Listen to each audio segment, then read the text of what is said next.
Good evening and welcome to the regular school board meeting for the Newmarket School District. Today is March 24th, 2022.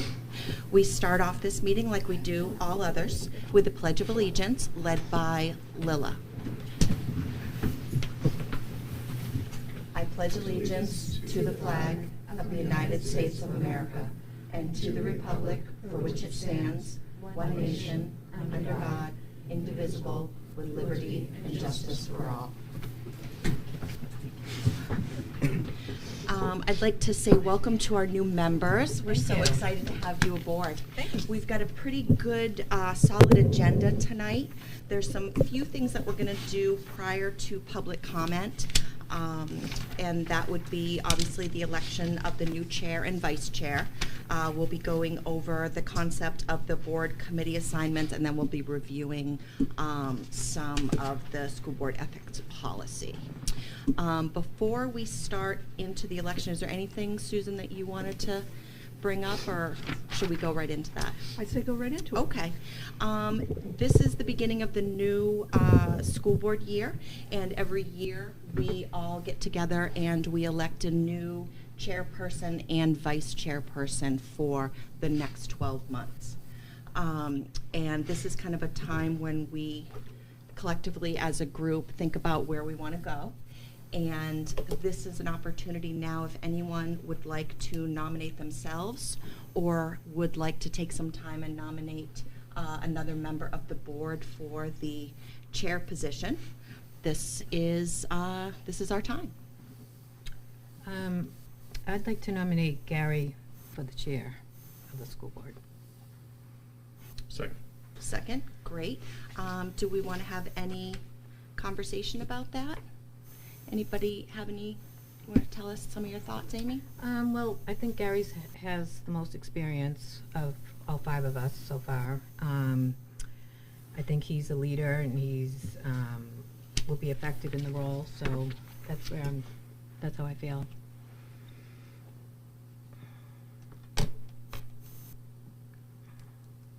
Gary, thoughts on that? Yeah, I guess, I do have some concerns. I think with the necessarily having the trust of the entire community, so I'm a little worried about that. I want to make sure what the board chooses is best for the town.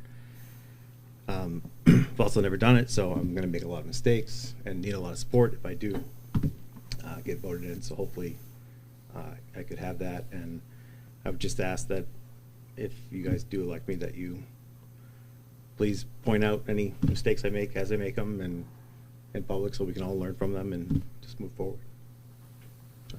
Sounds good. Do we have any other comments, Andrew? No. Okay. I think that you've got some great experience, Gary, and I think that you do really well in that position. So if we could take a vote, all those in favor of Gary Swanson becoming the new chairperson for the Newmarket School Board, say aye.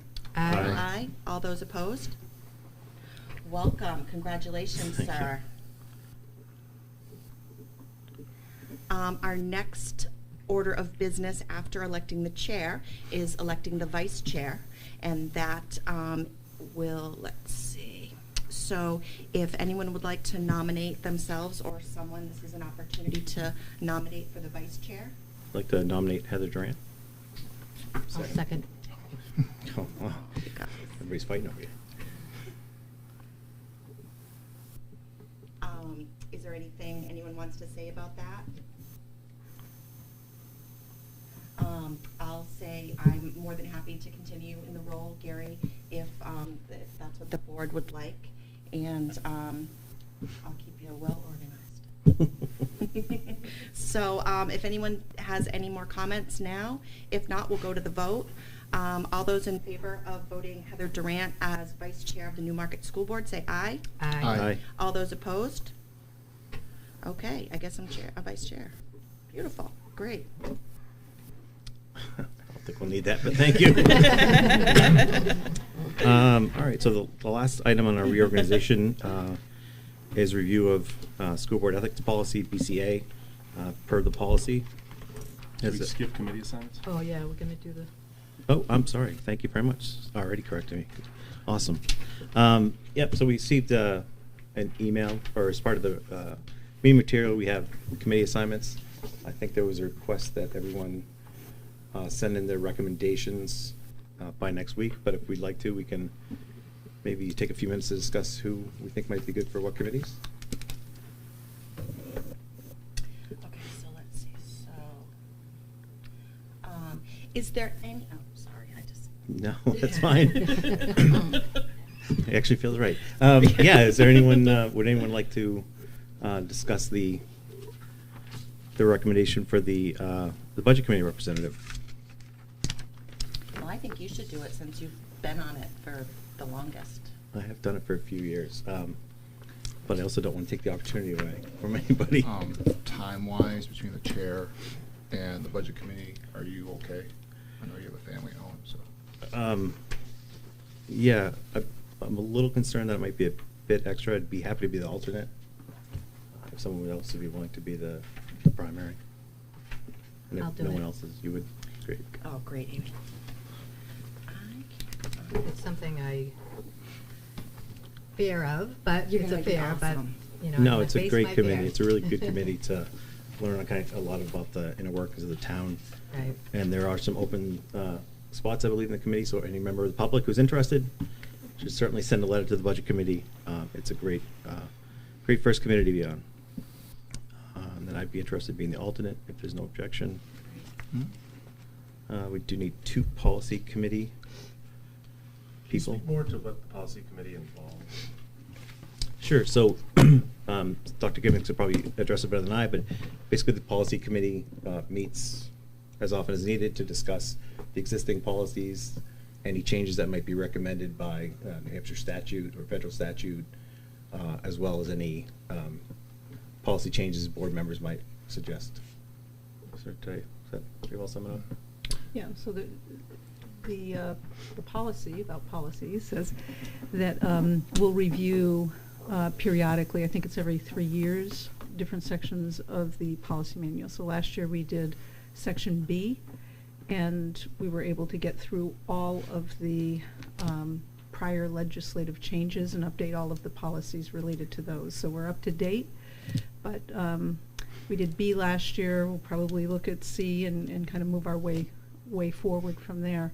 B was a really big section, so C is a smaller section, so we might be able to get through 2 sections of review, plus as you know, the RSA's change, then the School Board Association sends us a list of those, and then we go through review and modification of policy, and then update our procedures. So you I previously. did it last year, or this last term. It's exactly what Dr. Gibbons said. I really enjoyed the fact of being new to the board. It got me an idea of really what kind of the board does and responsibilities, as well as how it functions. Personally, I think you would be really good at it because it's a good way for you to know the board, but also your understanding of education in New Hampshire. But the time commitment is fairly limited. After the legislative session ended, it typically picks up a little bit, so you have to update your policies to match it. And then we went through that policy section. That was a little bit more time intensive, but it was pretty limited in length, if that makes sense. Yeah. So, yeah. But topically, and I think just based on experience, it feels like something I'd be interested in. It would help. Would you like to do one more year, or do you think? Yeah, I'd be very happy to. I know Kim liked to be on it as a chair, but if you're okay giving that up, I'd be very much happy to do it again. Yeah, if you want to do Yeah, it, but no, certainly it's- don't want to break tradition. I don't know. That would be if it's- great. yeah. Kim wasn't on it because she was chair. Kim was on it because she was on the policy committee in Oh, the past, yeah. and what we were Oh. trying to do, and Kim and I sat down, was Continuity. have Okay. somebody with experience and somebody new, so that there would be, you know, Right. some tacit knowledge passed. So that was the reason why, when we were doing the assignments, it was who did it, who's done it, so you have somebody with experience to partner up and kind of mentor somebody that was coming on the board new. Two of you would be great, unless Yeah, someone I else think would like so. to do it. Yeah, so this works out great, because Amy Yeah. doesn't have experience, Gary does. Well, I was on it for 1 year. No, I'm saying on the Oh, budget committee. Yes, yeah. But Gary does, so we tried to pair it up in Yeah. the past like that. Fine. Okay, Indeed, Bill, for that. School board representative to the Seacoast School of Technology. Elizabeth had done that for several years. I honestly don't know what it entails. I think there's an occasional meeting. How often do they meet, you know? It had previously been monthly, but the board chair this year went through the bylaws and identified what the board's actual roles and responsibilities were, and now it's 4 meetings, I think, during the year. So typically, Happy to do it. non-COVID time, yeah. So you also have by default the Yes. the School Board Association. Yep, That's delegate. fine? Yeah. Okay, That's great, fine. thank you. Let's see, District Staff Development Committee Representative.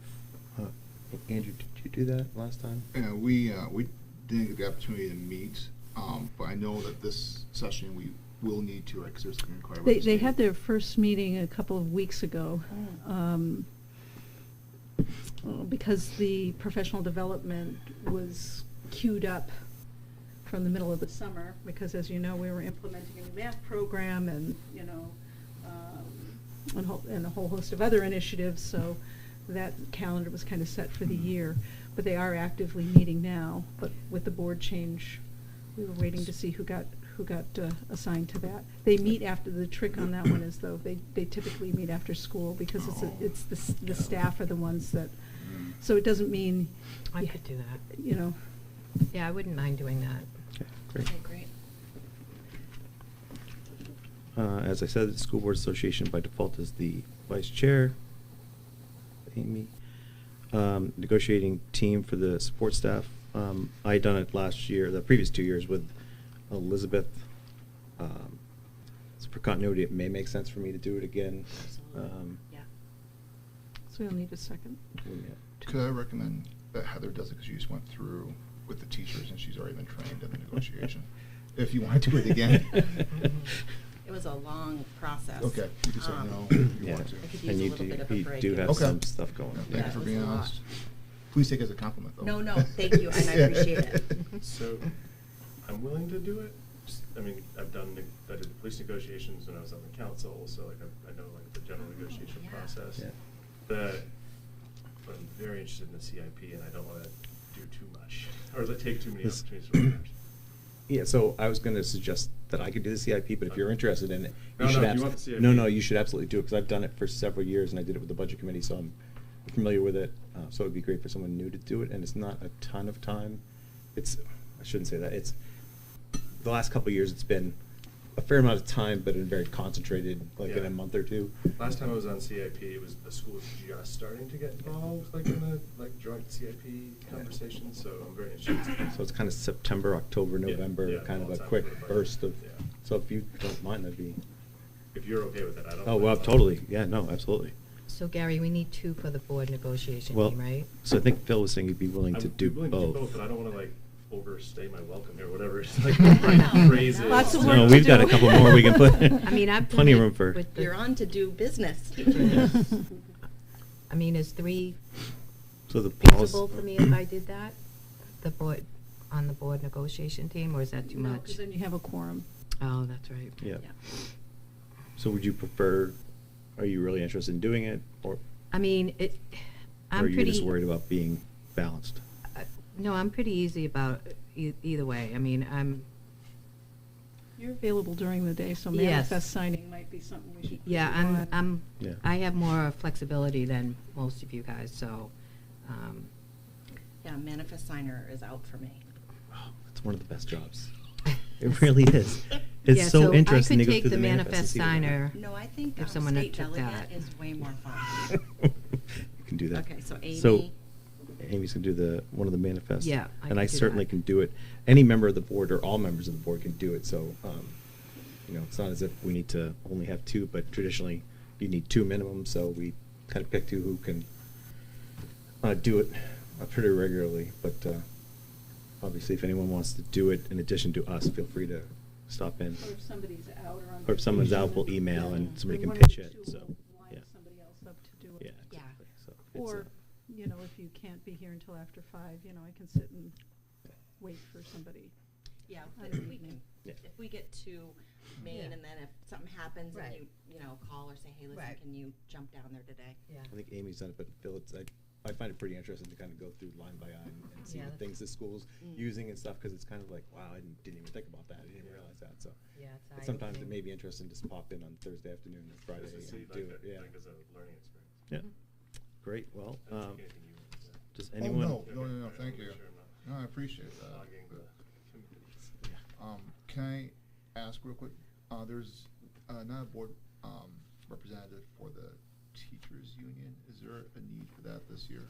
They're not negotiating? Okay, No. okay. Provided nothing comes up requiring I any I mean, I amendments. don't anticipate there'll be Yeah, any there shouldn't need be, for any so. changes in Okay. protocols for next year.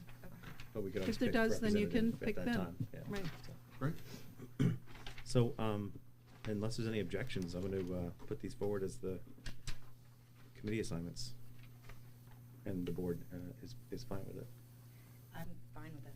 I'm fine. All right, great. Well, don't worry about emailing. That was easy. All right. Now have public comment period for up to 3 minutes on Do you any wanna do the rest of agenda. the- Did I need to board do? members? Gary, you're just messing up already. Oh, I thought we already did that. Seriously, I put a check mark there.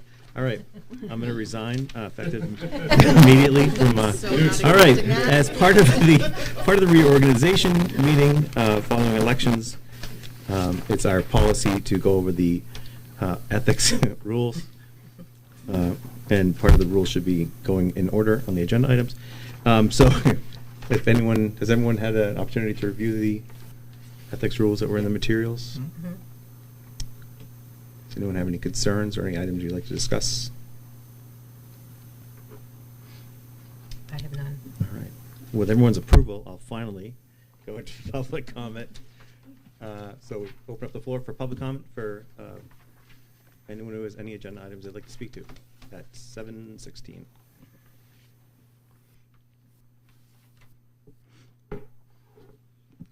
Do they all rush up like this at once? Usually. All right. Seeing no one interested in public comment, we will close public comment at 7:17. Lila, would you like to give us your student representative report? Of course. Thank you. First off, congratulations to the middle school chorus and band. They have their concert occurring right now. It's not live streamed, but there's a recording that should be on Channel 13 sometime in the near future. Speaking of concerts, on the 31st at 7 o'clock is our high school chorus and band concert.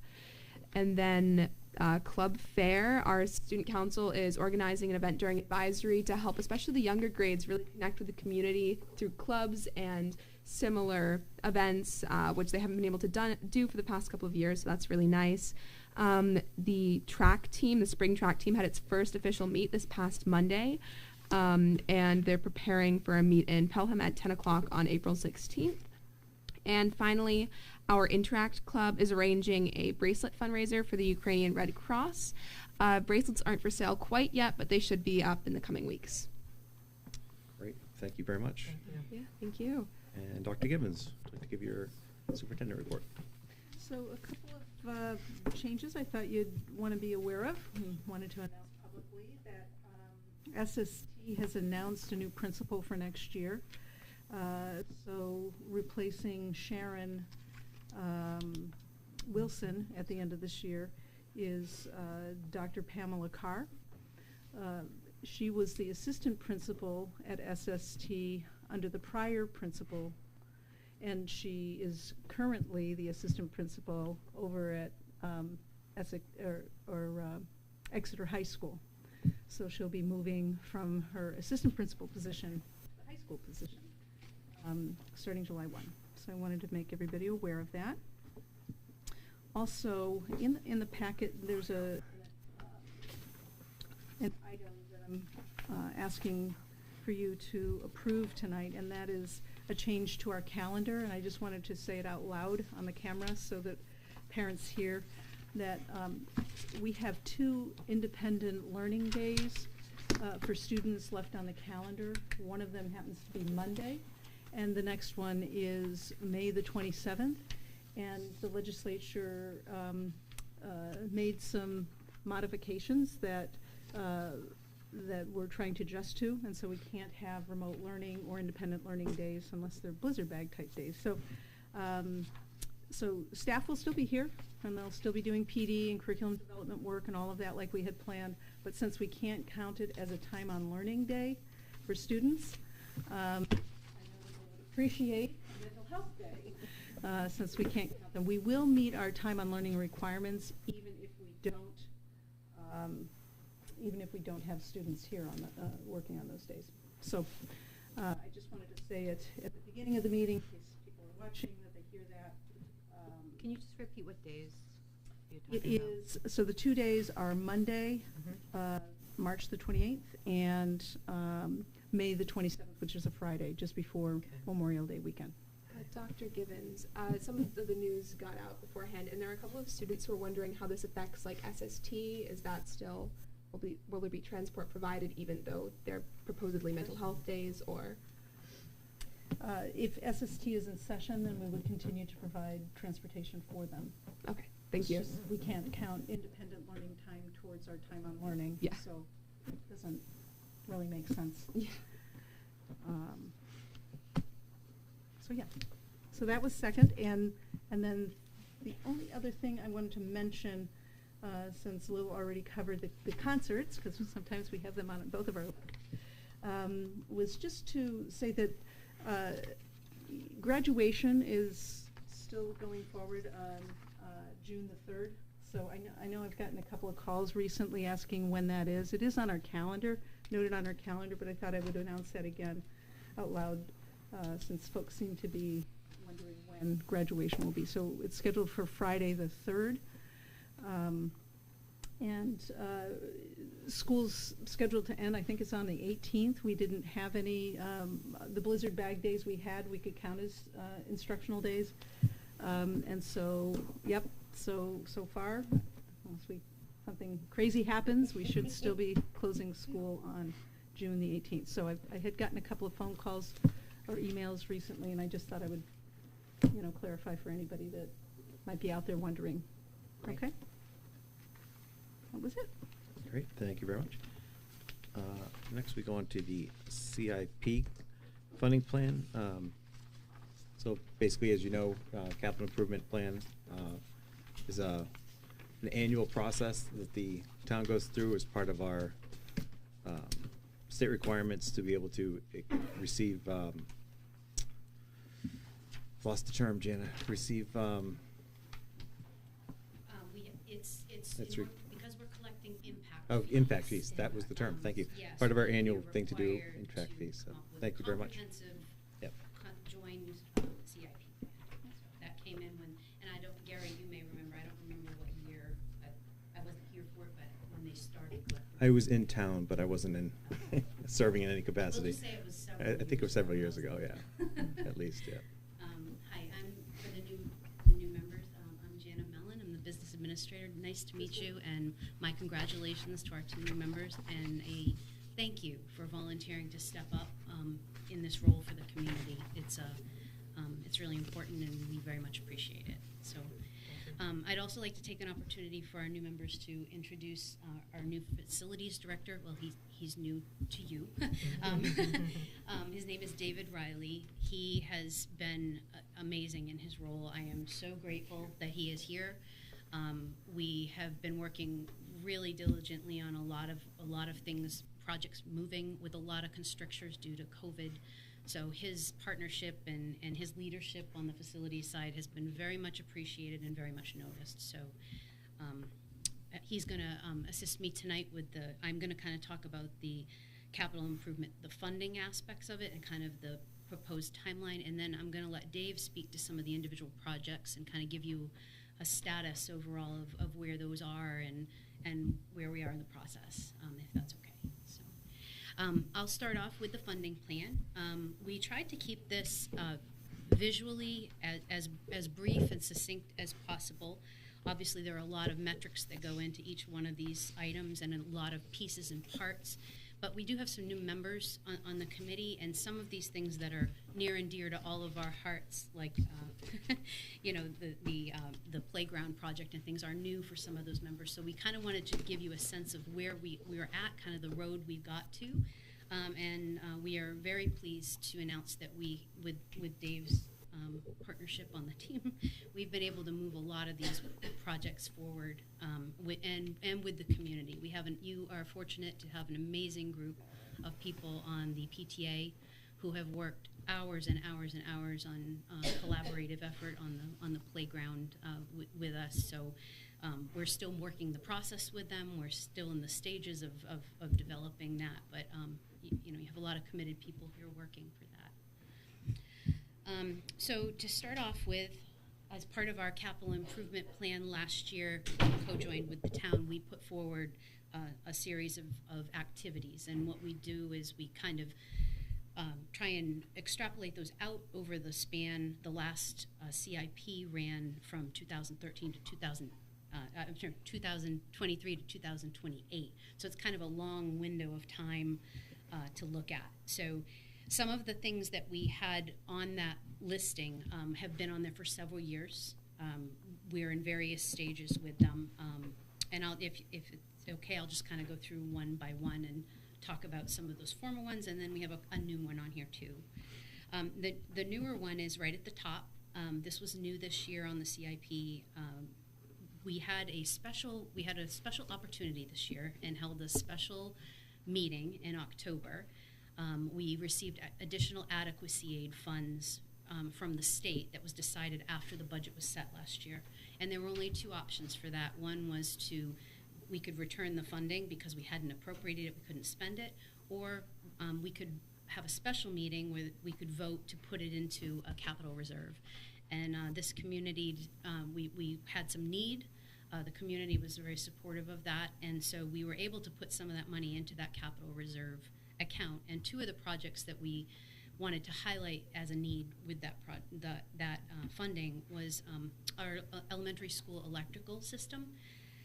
Some of it we found as we were moving through. There were areas of the building that weren't touched as part of the larger building project. And as we had some very hot days this summer and sought to bring air conditioning into the building and do different things, we realized that we needed to make some updates. And in addition to that, the one-to-one student devices that we're now are fortunate enough to have require charging carts. And in the older section of the building, that was never a factor when they were looking at classrooms, to say the least. So that's part of what we're looking at there.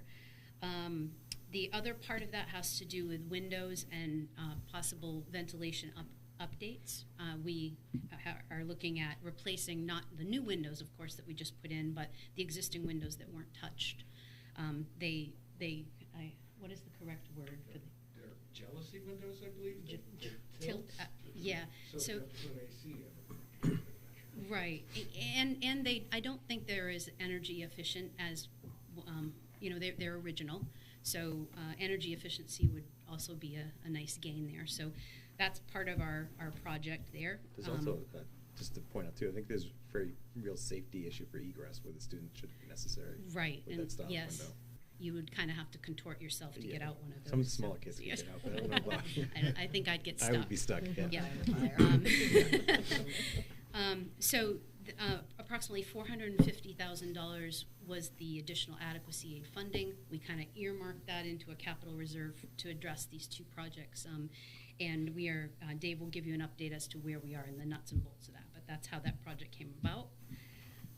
The courtyard at the junior-senior high was a space that was created as part of the original building project.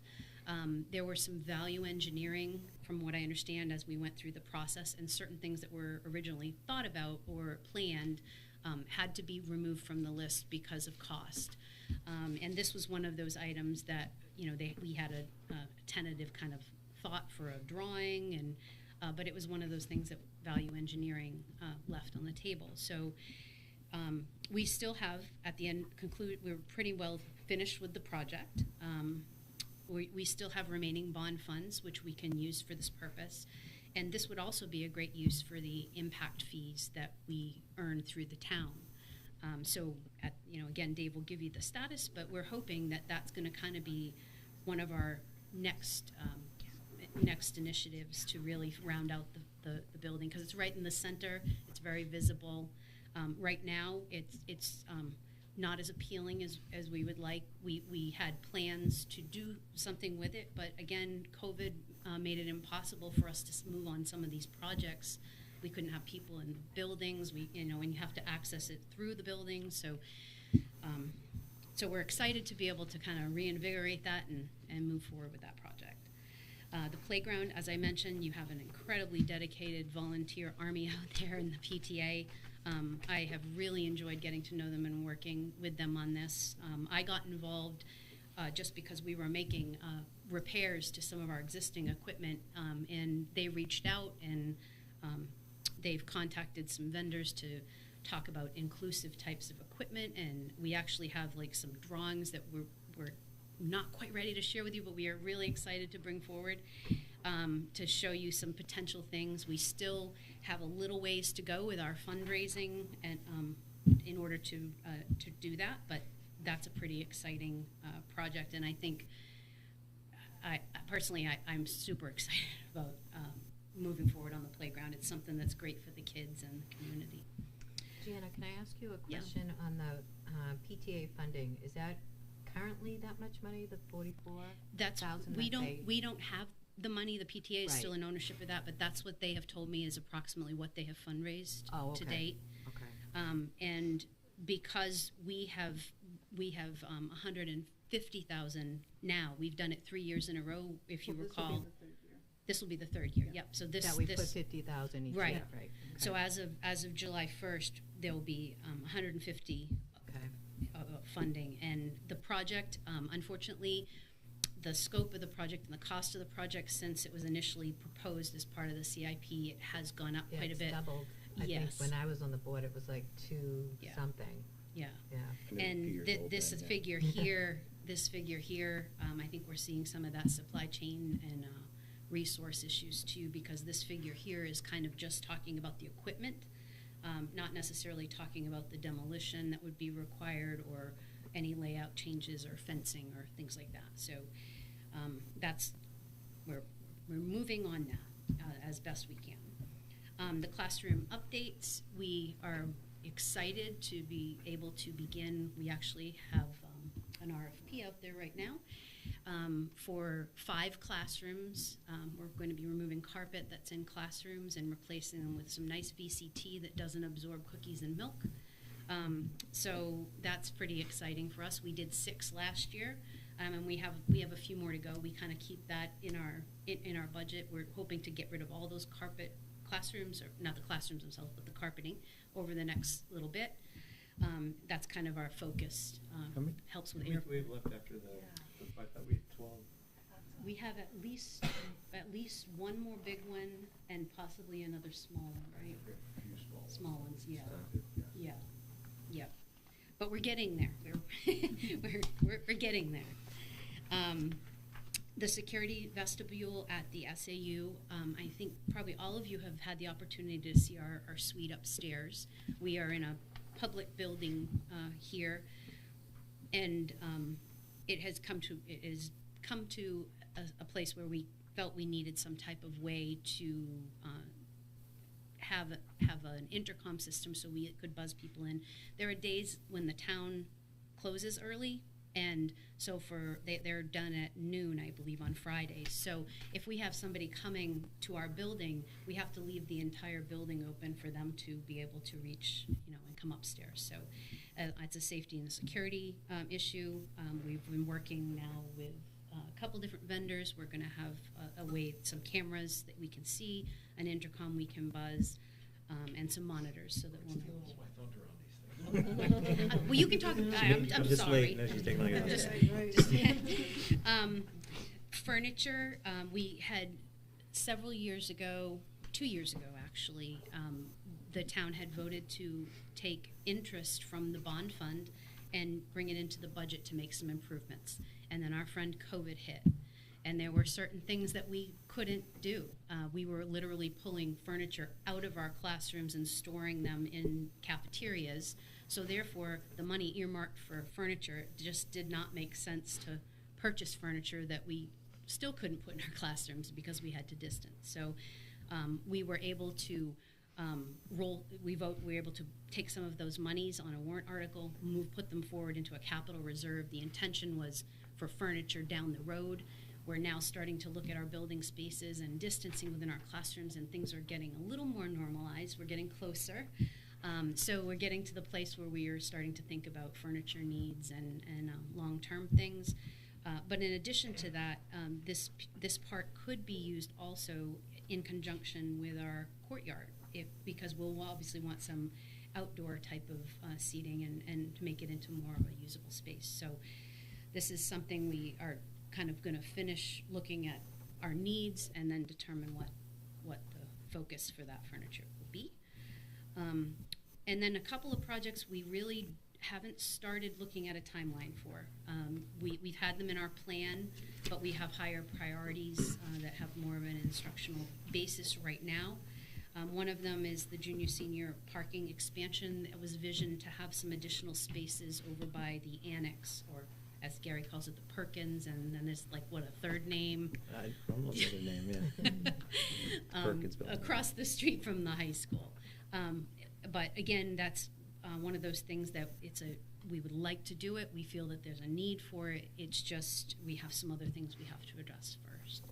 And then finally, one of the items that was proposed several years ago was to try and prepare and build a turf field for some of our athletic programs. We share our athletic fields with the town, which is a wonderful partnership.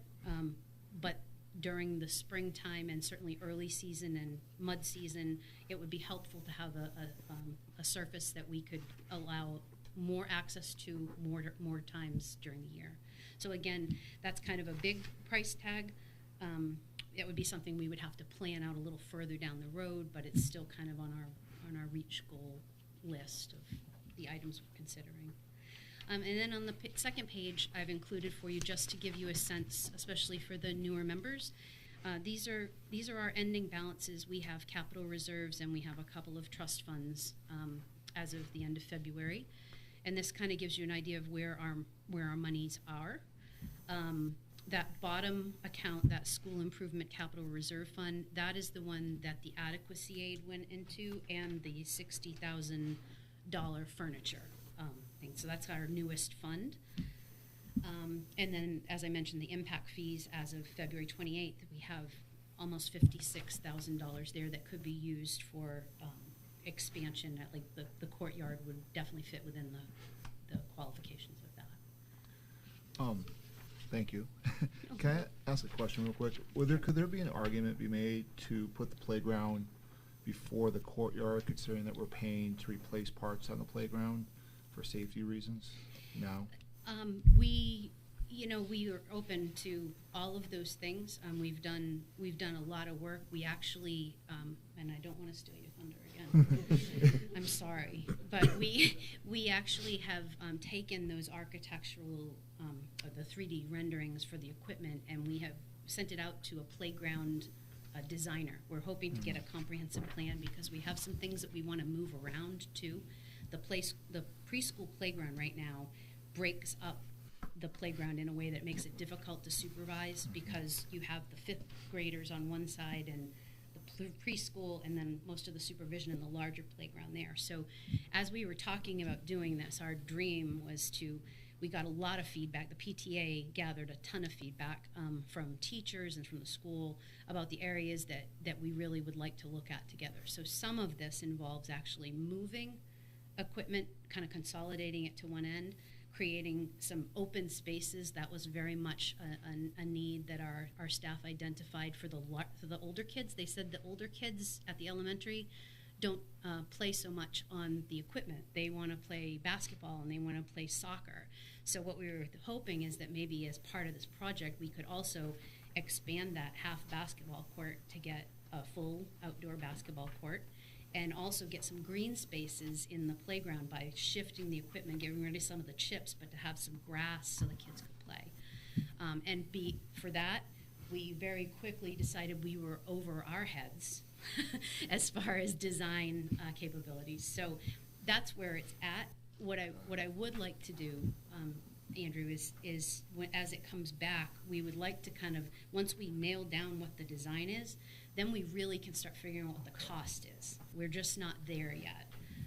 So I think that's the stage we're at with the process, and as we move the pieces of the playground around, the cost obviously goes up because we've got to move equipment. Okay. So to your point, I would very much like to bring back the proposal when it's ready, you know, to kind of gather more feedback too about the layout, but it will give us a much greater sense of where we are with cost and what the whole product and the whole project will cost. And I think at that point, that would be a great time to have the discussion about Yeah. how Like quickly. Dr. Maybe I Gibbons could- wanted yeah. to, yeah. So I think your question was, the money that we have allocated in this funding plan for the land, for the courtyard, could that be instead used for the Right. playground? So the reason why the bond money is allocated there is because there was conversation during the building project Okay. about that. The playground was never part of the conversation.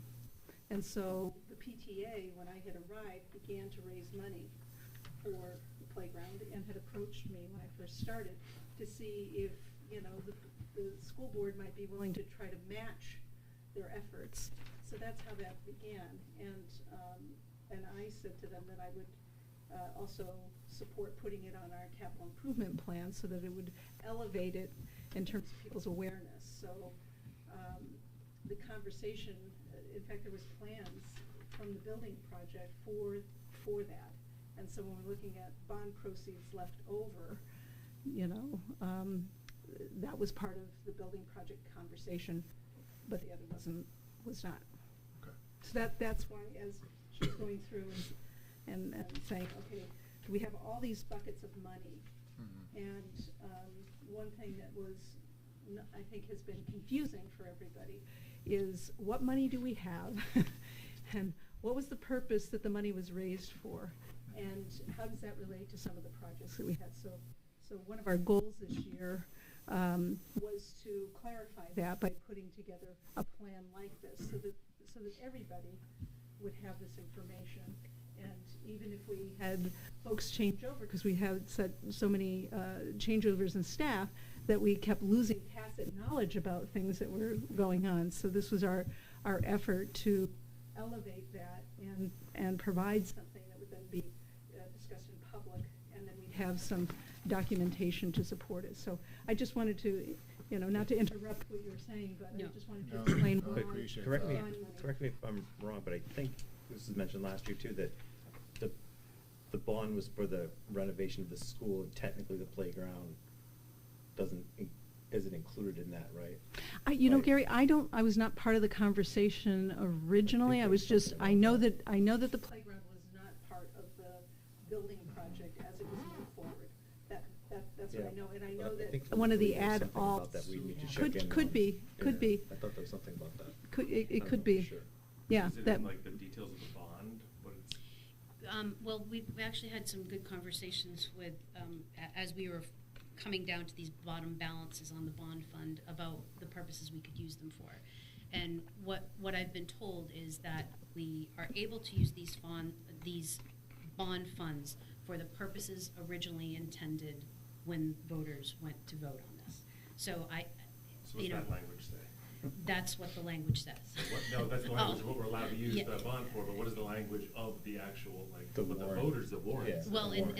and that's the issue. There were a lot of discussions, you know, at various meetings and the building committee and things. But like I said, there were a lot of things that were put up as the preliminary design, that were pieces of the preliminary design that we considered, but that had to get value engineered out. And I can see that because in the drawings, I can see drawings of various things that occurred. But that was that before the bond or before the warrant or after I the think we warrant? had some preliminary plans in place when they voted, because if I'm not mistaken, and they were. There was rendering, yeah, I don't remember. Can we just look at the language of the warrant to see, like, specifically what the bond is authorized to be? We can, but it is what I said. It just, you know, the warrant was for the building and the renovations. the project as presented project with as the scope of work. discussed. Right, Yeah. so it's very vague. So we'd have to see if there's a picture of a new playground, and if Yeah. there was, we could Yeah. no trouble I doing know it. that there, A tiny to your playground point, somewhere. Gary, what I remember is there were some pieces that were for landscaping at Right. the elementary school, meaning that they knew that they were gonna tear the ground up, and it was to replace that, but I haven't come across anything that indicated the playground was ever part of those preliminary discussions. We'd have to really consider it, whether we feel comfortable doing that. I think you'd have to go back to the taxpayers to vote. That's my Yeah. understanding, because I did Yeah, okay. research it Okay. when the building committee was active. To repurpose it, right? Yeah. The voters would have to. Yeah, but I think,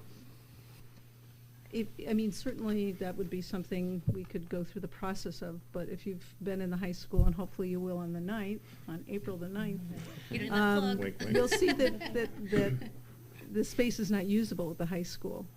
So the elementary school does have a playground, but the junior, senior high school doesn't have a courtyard.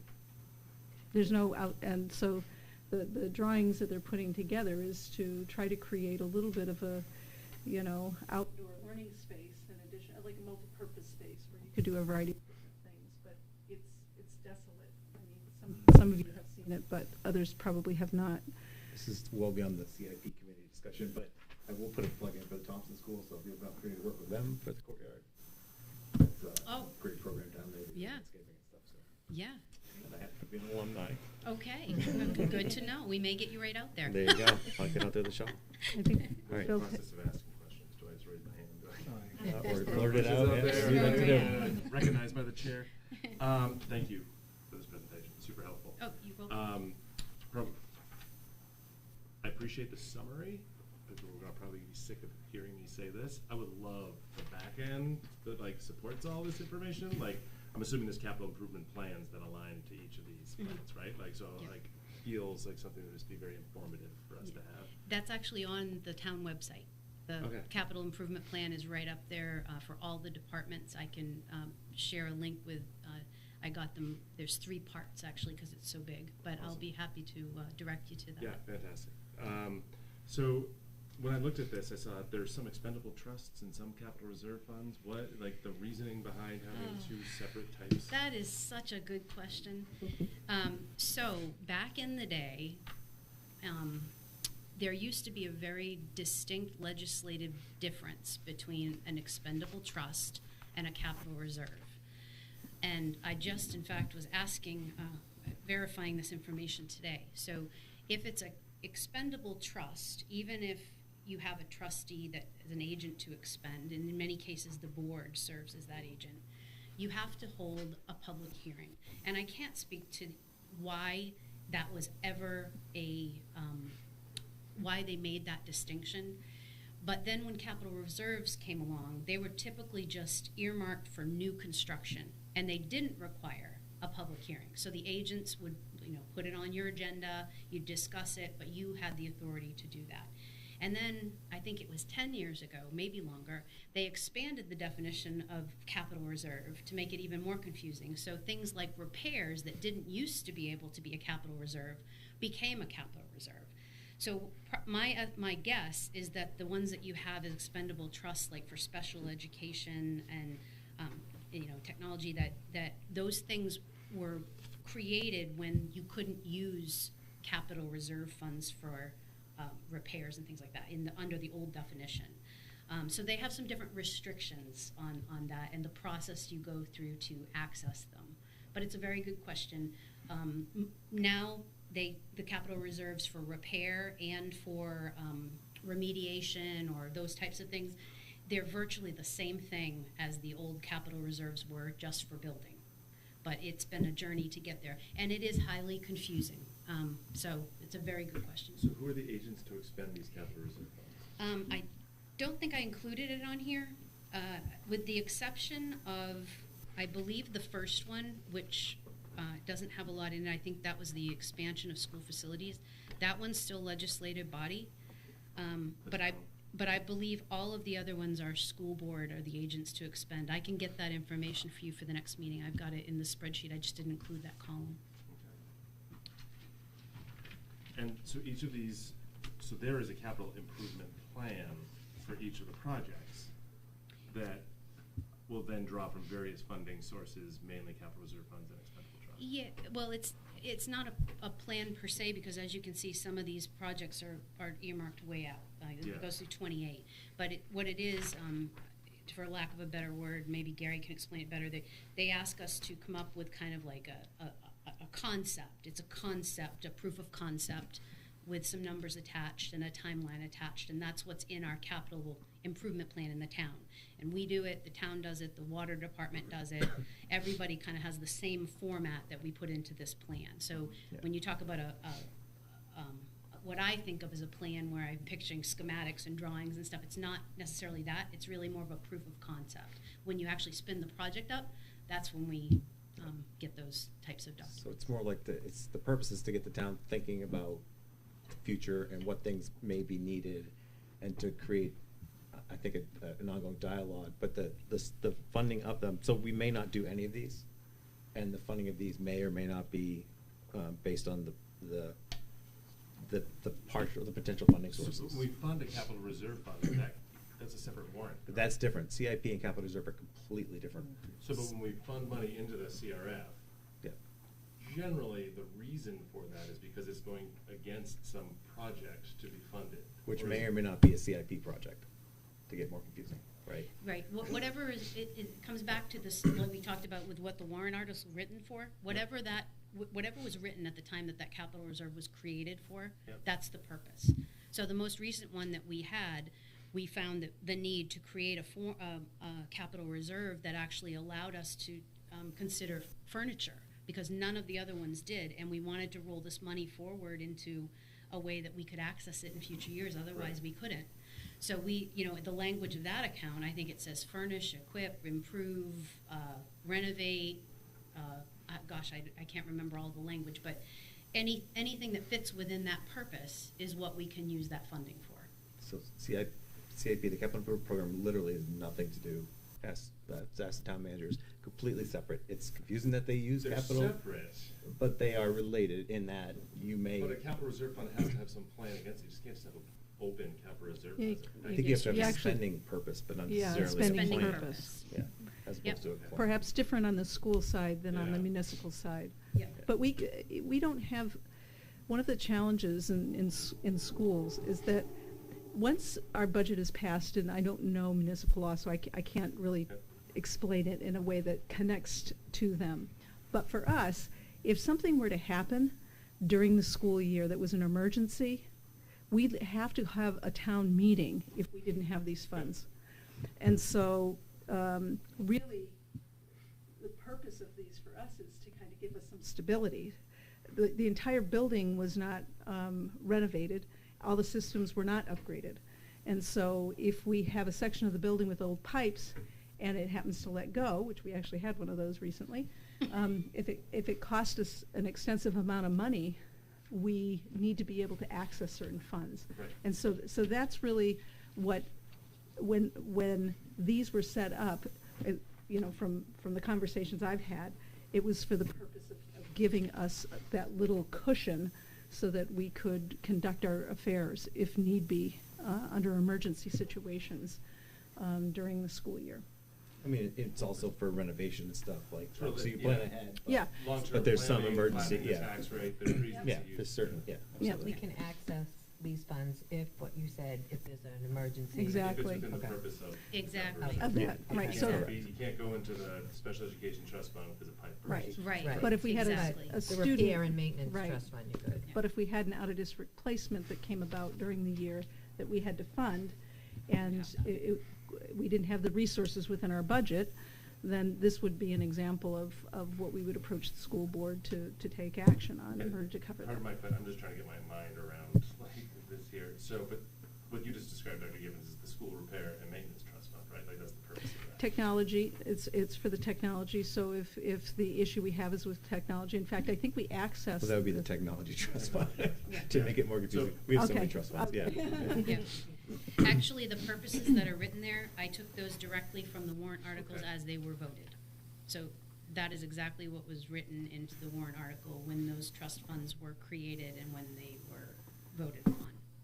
I will not belabor it anymore. Just we have a couple that have like $100 left in them. Is there a reason why we just don't close those trust funds out? Nope, that's actually kind of on our, we talked about doing that. That requires a 3/5 majority vote at town meeting in order to do that. So for the $149 one that we would like to rule into the one that we could find a little bit more useful, we would have to get that on a warrant article. And we've had a lot going on. That being said, I think it does make sense to future plan, right? Yep.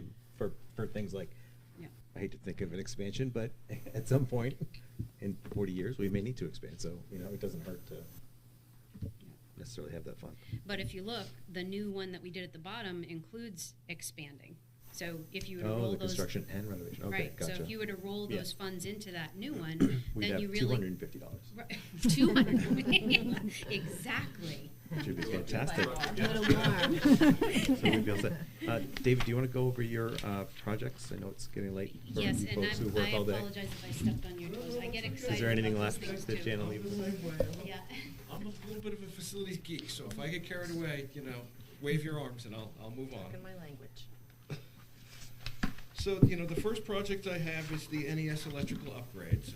We have an issue right now where if students require an AC in their room, there are no outlets near the windows. So it's very hard to power that AC. We wind up running extension cords across the room. The fire chief gets twitchy. It's just not good any way around. We also have a number of classrooms that simply don't have enough outlets to support our new technological needs. We don't have the ability to plug in charging stations, plus have the other items we need. So in the majority of the elementary school, I'm looking to add a single duplex on a 20 amp at the window so we can run AC, and then 2 duplex by the door so we can have charging stations as the students come and go into the classroom. The NES window replacements, right now we have the windows that tilt out.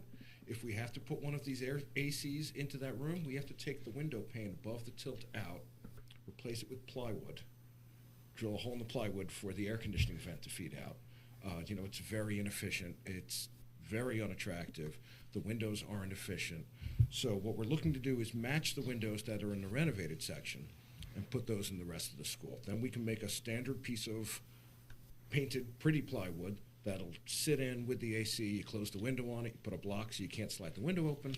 Boom, boom, boom, we're done in 15 minutes rather than hours that it's taking us to pull this pane of glass out and store it. And it's just a disaster looking to happen. The NES ventilation, that is contingent on funds being left over from the prior 2 projects, but the idea is to look at expanding what areas are covered by permanent AC, right? Rather than these portable units that we roll into a room, we could look at the Mr. Slim split units, or changing over a rooftop unit that supports AC, and just sort of expanding the area. Right now, when we have summer school, we have to use a very small area of the school. We have to move these portable ACs in. So something just to make it more efficient, more comfortable, something to improve the student experience in our schools, which is something I really enjoy. The courtyard, one of the things we're looking in that plan is some way to put a roof over it. One of my concerns with outside learning spaces in New Hampshire, you get to use it for the first month of school, and you get to use it for the last month of school, and the rest of the year, it's just not hospitable to be out there. So we're looking for some sort of tarp, not tarp, but canopy, some sort of covering we can put out there to sort of expend the time that it's usable and make that space a multi-use space, something that the library looks out on it, the art class looks out on it, so something that those groups could open their doors and come out and use that space, something just to make it more enjoyable. And to pretty it up. Right now, I really want to just let a couple goats out there and let them feast, because that's what it looks like it should be. The playground renovation I'm really excited about. One of the considerations, the playground we have now just sort of grew organically. There was never a finished plan of what we want to see, so we bought a piece and we put it here, and we bought a piece and we put it there. What we wound up with is the kindergarten, the small children's playground, separates the main playground from the basketball court. So it's very hard for the teachers out there to keep both under control, because there's this large playground in the middle. We're looking to take that small playground and move it all the way down towards, big surprise, the kindergarten classroom, so they can step right outside and be there. We're looking at taking that basketball court that's not even really a half court, it's more of a third court. I'd like to rotate it 90 degrees and make it a full court. so that students can use it, and after school, I think the community would really love to have it out there. We have a sea of wood chips out there, and they're expensive. They're constantly needing to be moved. They're getting dragged into the school.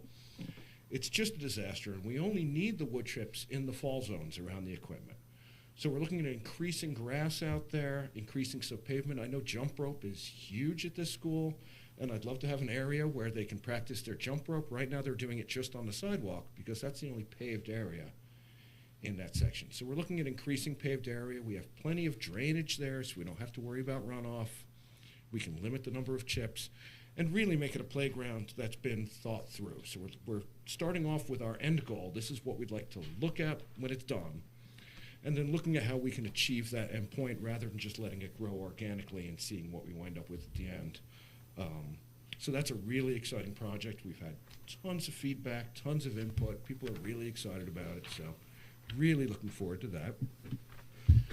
The classroom flooring, carpeting in an elementary school seems like a big mistake. It soaks up everything that's spilled, and boy, little kids leak all kinds of things. You don't want it. It's a pain to clean carpet.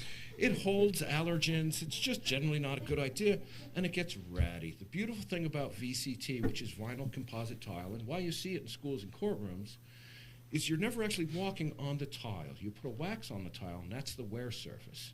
So you're wearing that down. At the end of the year, you strip that off, you put a new wear surface on, it's new tile. And it'll last 100 years if you take care of it.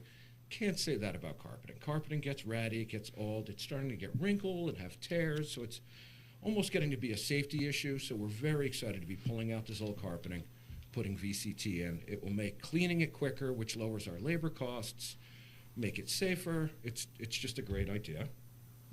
The security upgrades at the SAU, another exciting project. We're adding a vestibule. So as you come off the elevator, you will be in a small vestibule area.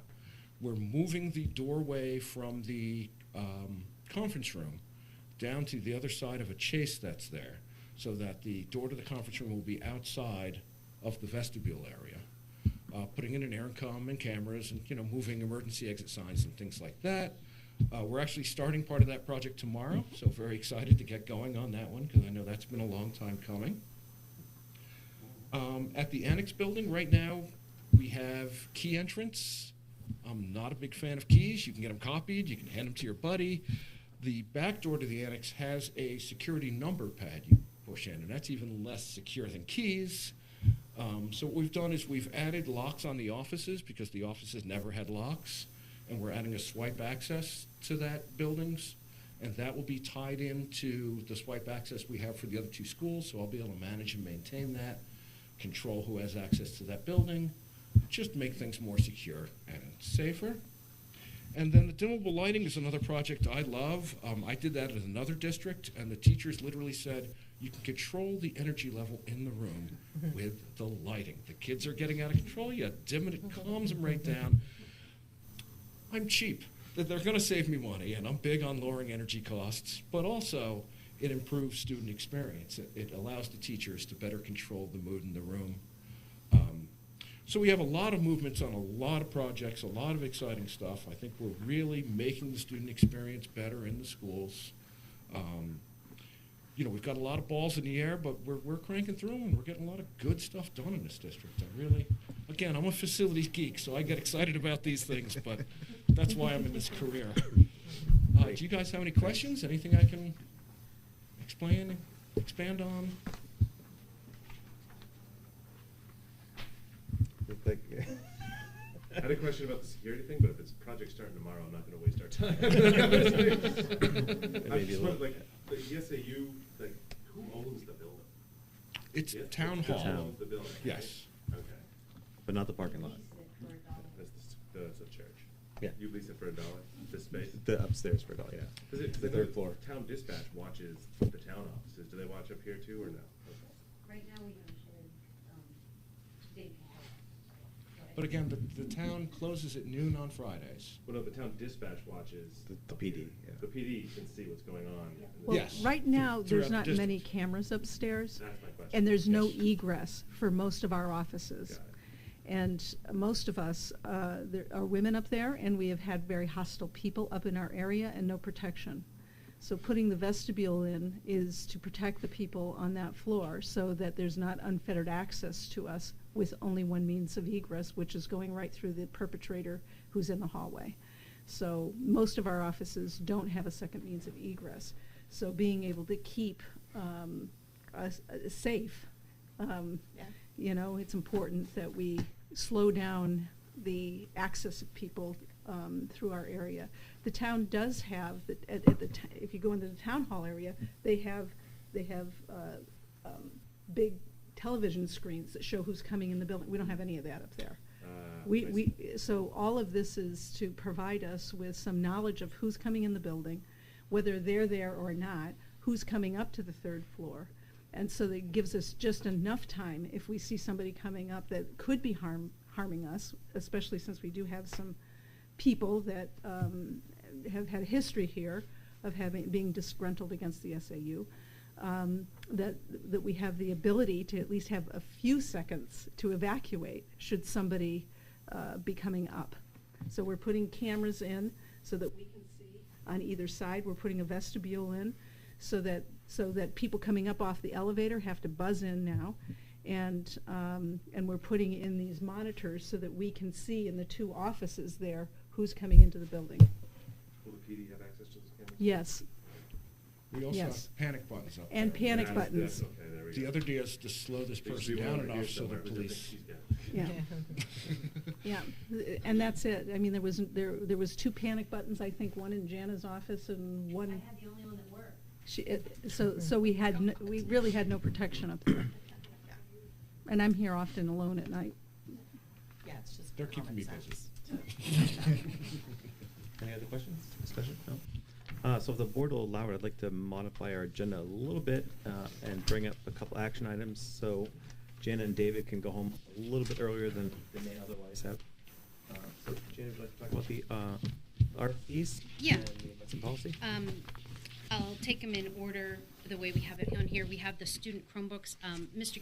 Jason Carey, our IT director, would normally be here to speak to this. He had an appointment that conflicted with the change of the time tonight. So I will be presenting that on his behalf.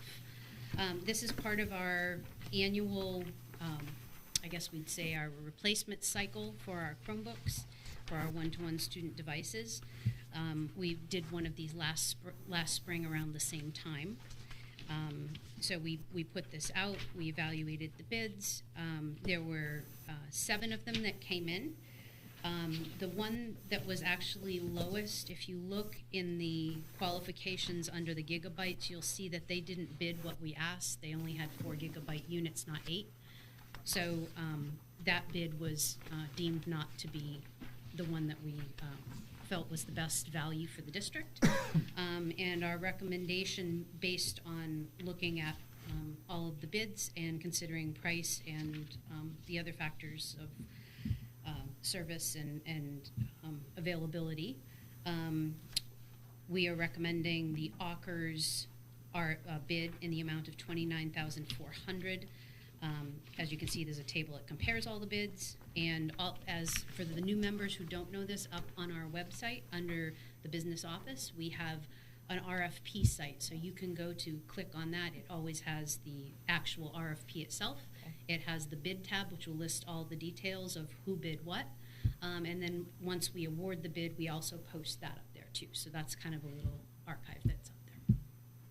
Jana, can you just remind me, with the one-to-one initiative, how often are we doing that we're replacing? He Can't generally remember. replaces about 100 of them every year. Every year it is. Okay. Yes. And there are, if I'm a little out of my depth here, but the younger grades, the Chromebooks are for our older students. We have iPad technology for the younger students, Thank you. the very young. That was one-to-one for last year. Right, and Only, and then we'll be it's phasing one-to-one that out. only in that we have enough devices to cover every student, but it's not one-to-one in the sense that the curriculums are designed around Right. using that. So we have a one-to-one program from grades 5 up. So what he does is Jason procures new devices for the incoming 5th grade and the incoming coming 9. freshmen. 9. Yep. So the Chromebooks are to last 4 years. So when a student goes through the system, parents don't buy those. That's built into our budget so that all students, have access to the technology that we need. So 5th grade, and then they get a new one. Those are turned in and retired. And then in the 9th grade, they get a new one that lasts through the remainder of their high school years. And the younger grades are on carts. Right, at the elementary school, they're on carts. As Dave was talking And about each with classroom the has a cart. Yeah. And the younger grades, kindergarten grades and grades 1, I'm not sure, is grade 2 also? Or just kindergarten grade 1? Yeah, has the, I think 1st grade has the iPads too. We have, because we bought 2 grades worth at least. Yeah, I my think- daughter has an iPad. Yeah, Yeah. yeah.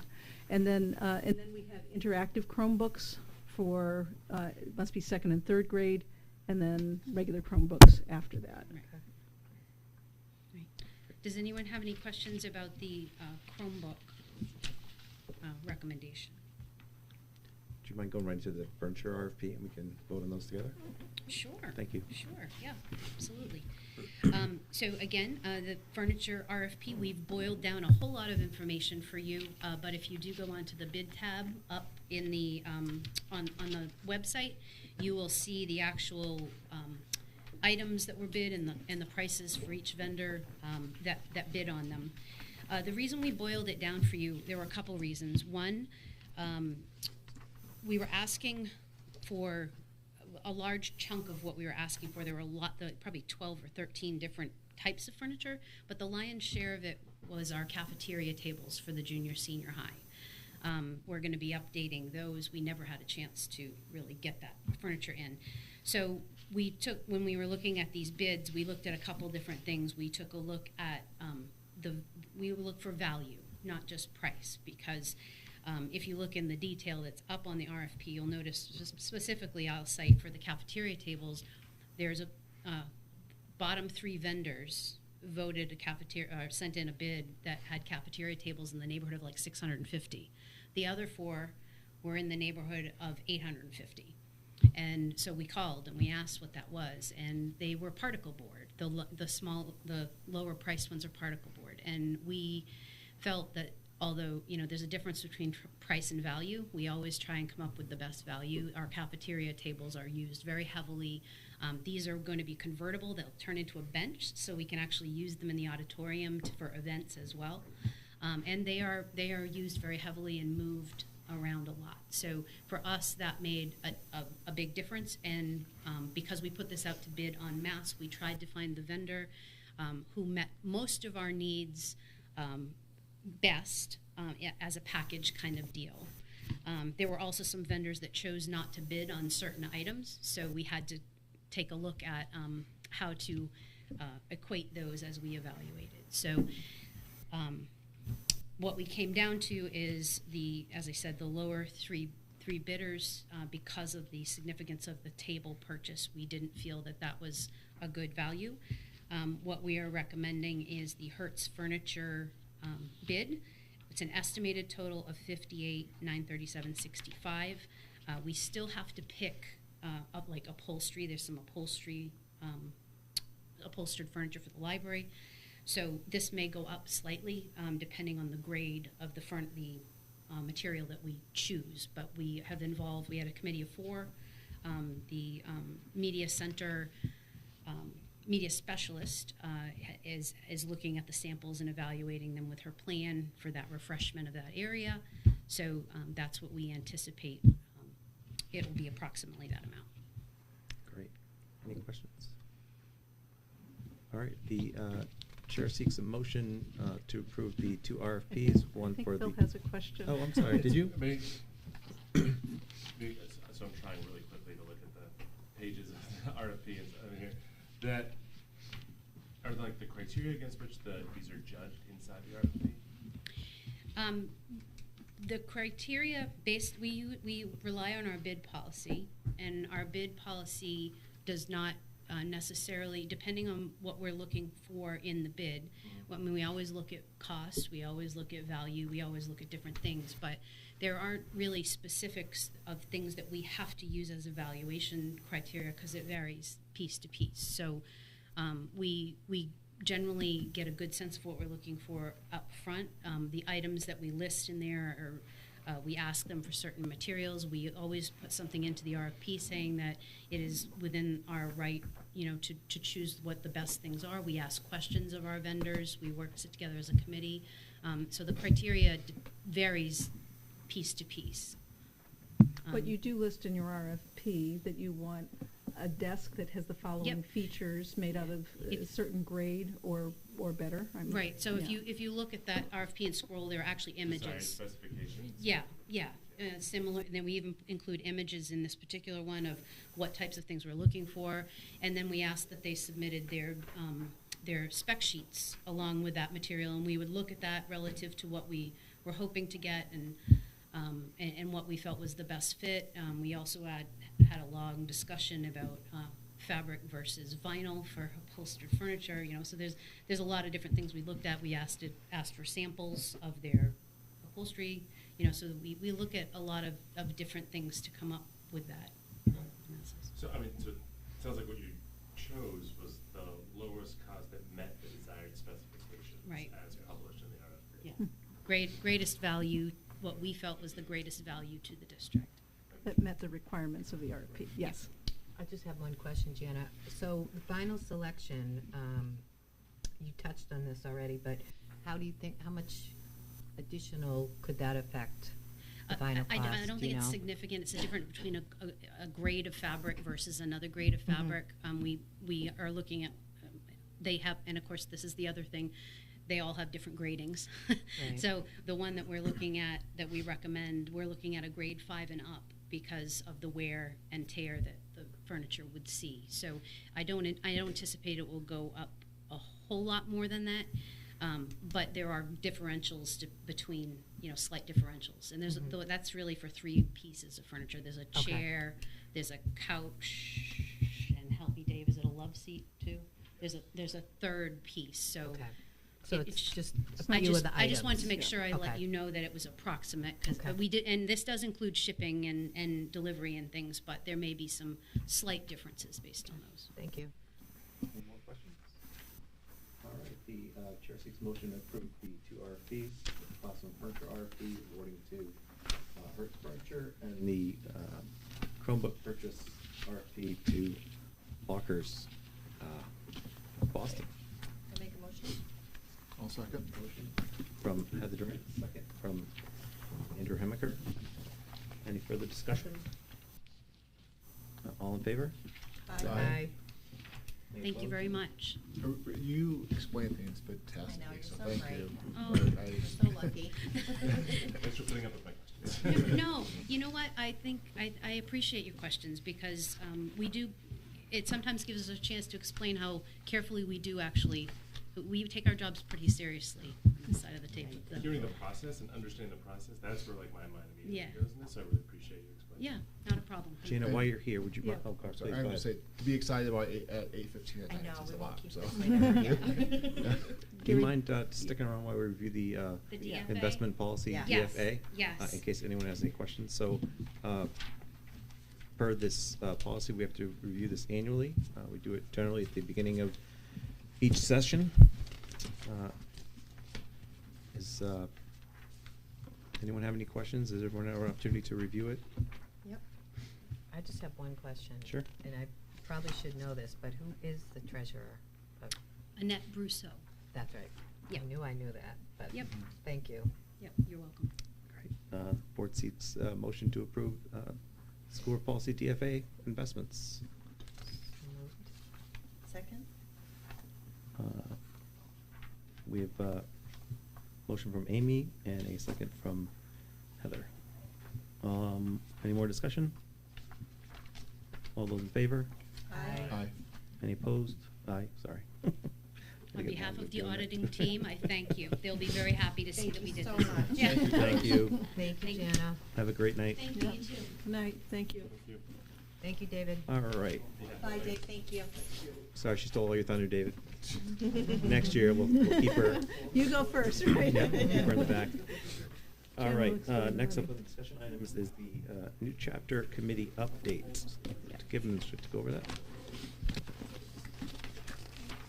So I added a little piece, I just want you to have this. It's not a big deal, but I did, Gary had reached out to me. Thank you. I think there's one for each. Yeah. And he Yours said, Oh, I hey, got what do we, yours.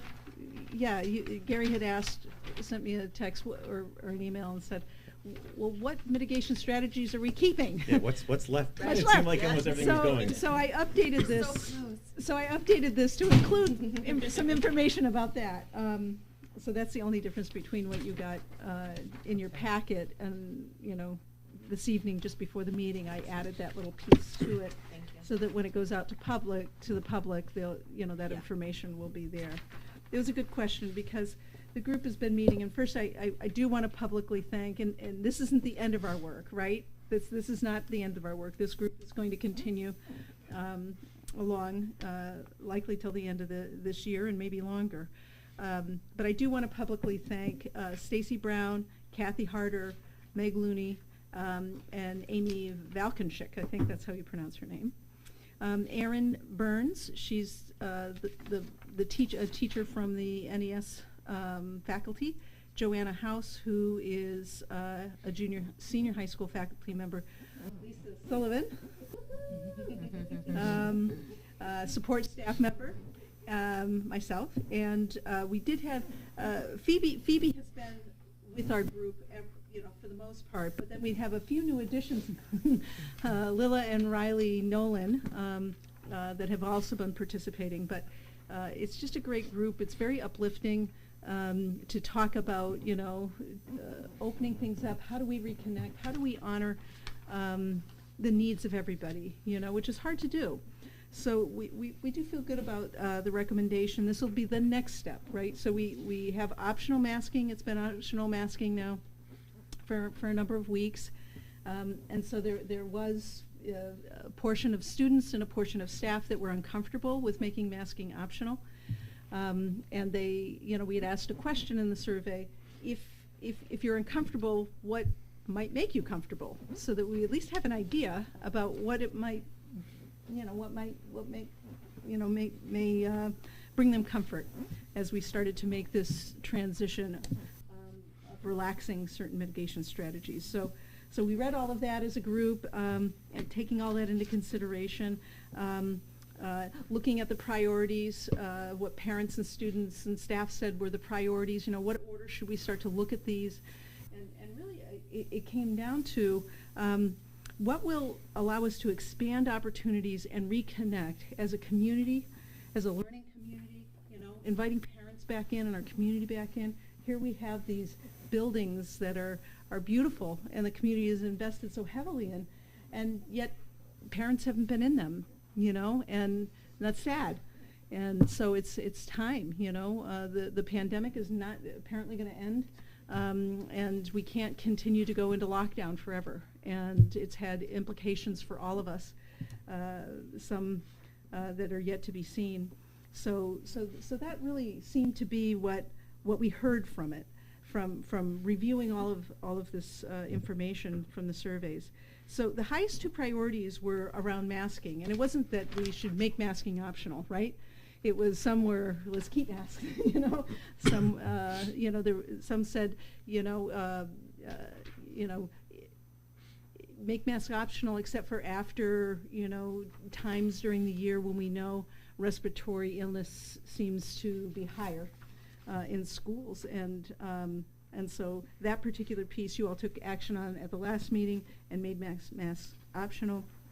This next step is really centers around this expanding opportunities and reconnecting. And so field trips were the number one kind of priority among students and staff. Actually, even families after the masking piece was like, let's start to reintroduce field trips, and then expanding co-curricular offerings and other traditional events. And not even just returning them, but returning them to a more traditional fashion. So, in other words, we've had proms, we've had graduations, we've had them in person, actually, both the last 2 years. But there were limitations placed on that.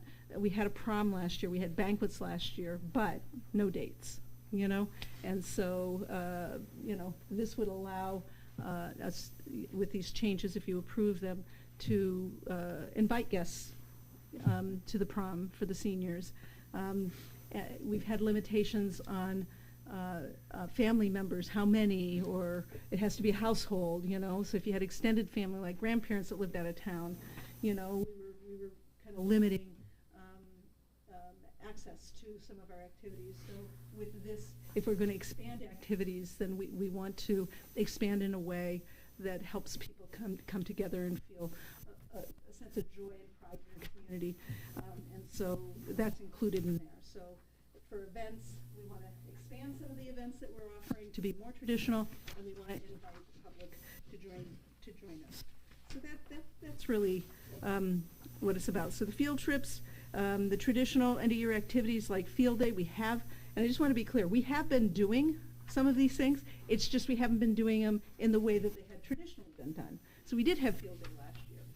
It was modified, but we would like to return to the traditional, iconic field day, and so it's that. Assemblies, we have had no assemblies. We want to have assemblies, have the kids come together, be able to have topics. We're planning a spirit day. Maybe you can, I don't know if you're ready to share any information about that, but you know, all this is, yeah, you know, it's really about ways that we come together and engage socially. It's good for all of us to be together in these more joyous experiences. And traditions that we share. Also moving to commingles for small group instruction. So right now we have, you know, our cohorts, which is still recommended, and we're not saying we're dismantling all cohorts, but we're saying where there, you know, where there is good reason to combine groups together in order to be able to provide them with whether it's supports and or experiences, so we can have clubs and they're not eliminating or saying only middle school and only high school, when traditionally they've been high school and middle school kids involved because we're small. That we begin to take a step towards relaxing some cohorting. So we'll still have cohorting, so we're still going to have it by grades. We're still going to have, you know, lunches will be the same, which of course kids are having lunch in lunchrooms now, but we're not going to change those scheduling type things that would, you know, cause us to kind of reset everything that we're doing in all our routines. Doesn't make sense at this time of year. It doesn't make any sense. So, and then we want to have a couple of community events, and so this one we're really excited about. Lila's been working with us. I have to send. I think you've seen this one, so I'm going to send these around to you. One of our members is a graphic artist, and she's put together a flyer about our first community event, which would be on April the 9th. Oops. And it's you know, long-awaited reveal of our new and improved schools. And Nice. I don't want to share all of the details. In fact, I'll let Lila talk a little bit about that. Yeah, tell us. Hand it out to the public. Yes, please. So we're super excited to give community members and especially parents a peek inside the school, especially in terms of what excites students about the school. So we're really emphasizing some of our student-led tours and also opportunities to see students using the facilities. We're hoping to have a basketball game going on in our gym to show you how great the new bleachers are. Our stage, some of our drama club members have agreed to put on a couple of skits during the event. So that'll be really great. Acoustics are so much better than the old tiny band auditorium. And we're just really excited. Of course, there's going to be refreshments. That was important to us as a board who really appreciated food. And most importantly, we're going to finally get those big cheesy scissors out and do a ribbon cutting to just make it feel official. Yeah, we're all really pumped. That sounds wonderful. And the various clubs are going to be in different sections of the building, so that we encourage parents to go throughout the building to the different areas to see it, with students doing different activities, as will happen at the elementary school also. Now, but I know that parents, who haven't been in, they've got the younger kids who haven't been in the school, their children are going to want to say, oh, this is my classroom. So walking them down to the classroom so they can kind of take a peek in, and we'll have, kids jump roping in the gymnasium and other things. So we're going to do raffles. It's going to be a terrific community celebration. So that's one of our community ones. And then we'd also talked about maybe having a movie night. And I met with Amy with the rec department, because as you know, we collaborate a lot on different events, on how we can have a movie night that will be pleasurable to the adults as well as engaging to the kids. And she has outdoor. I mean, we haven't decided if it's outdoor, indoor, what movies we're going to do, but we thought that would be another really fun community event where we're doing it in the schools, or on our property, or whatever, just having people come back together. So we thought, with everything else and all the traditional activities, there was only so much we could do. Also, Dave, we were very, very short-staffed, as you all know, which hinders our ability to do activities in the evening and on the weekends. We're at half staff in that department. So being able to sanitize and disinfect and all of those other protocols that we follow, we have to be mindful of what we have the ability to do. So we figured if we can do a couple of these at this, do it now. We'll have our concerts, which are already planned. We'll have sports, that are starting up, and we'll have spring sports, and then we'll have all these traditional activities to end the year. There'll always be something to look forward to from now until the end of the year. So I know staff and students and the parents that are on the committee are very, very excited. And in order to be able to do that, there's some relaxing, and I've noted what those are. So some of our contact tracing pieces are not going to make sense moving forward. So as we commingle, in fact, contact tracing is part of or cohorting is part of contact tracing. And so some of the contact tracing things will relax, as I already described, the cohorting piece, where it hinders our ability to do core activities, then we would relax it. If it's not, then we will continue to do that. Social distancing, the same thing. And then we'll eliminate signing in and signing out. Doesn't really make sense, and it's unwelcoming. When you have to sign in, you're going to your child's activity, or we're going into work every day, and you have to sign in, you have to sign out. It's not welcoming. I mean, we've done what we've had to do, and it served its purpose, and it wasn't intended to, alienate. And we've all done what we've had to do, and as a result, I don't think anybody's been hospitalized, and we haven't had any deaths. So we're not complaining, but it's time to move forward. So no signing in and no signing out, and then we're going to continue contact tracing as of Monday. So you're not going to get calls saying discontinue. Did I say continue? You did. Discontinue. We knew what you meant. Discontinue. Thank you. Discontinue. So, in other words, if somebody, we'll still track. If somebody has COVID, we'll know, and we'll post that up on the website like we have been. So if the numbers are going up, a staff member or a parent can look and say, maybe I'm going to wear a mask for a week or something if they so choose, but we're not going to be calling. And when the student comes down with COVID, we're not going to then track who was in contact with them. So that'll be another piece that we relax. Let's see, I think that covers, okay. To do this, of course, we need some volunteers, so we're going to do field trips and we're going to do events, and we'll need some volunteers. And so that would be the other change. Not all visitors, not everybody, not volunteers for everything in the world that we've done. During the day, it'll largely remain the same as it is now, because there are staff and students who are uncomfortable with other people coming into the building. So we're trying to get them comfortable with having other people around, right? Where we haven't had that. So we need volunteers to do field trips. If they're doing field trips, the parent has to be comfortable with meeting the obligations that the venue will set, right? So if they say you can participate, but students and staff have to wear masks, then parents that are uncomfortable with wearing masks wouldn't want to be volunteering for field trips. So, but if it's a home-hosted event, then masking would remain optional under our current protocols. Masking would remain optional. You don't have to be tested to come in. and you don't have to prove vaccination. Those are our home rules. And so if it's a home event, then home rules would apply. If it's an event that's elsewhere, then their home rules would apply. So when we gather the information about volunteers, we'll have a place where parents can say yes to field trips or yes to events, so that we know we're not calling people that are not comfortable with the those requirements that another venue has, and it'll make it more efficient for us. The other thing I want to mention while we're on camera is that the background check and criminal investigation requirements changed twice since COVID hit. And we just updated our policy here, the last round, so that our policy aligns with the RSA's. But it's different than what we had before. And so one of our next step, one of our tasks is going to be to put together another flyer that makes it easy for parents to be able to navigate, what you have to do in order to get signed up, because they do have to have criminal background checks now. And it's not just them. It's anybody that comes into our building. So if we have student teachers, it applies to them, volunteers, et cetera, volunteer coaches, anything like that. So our next step as a group is to update our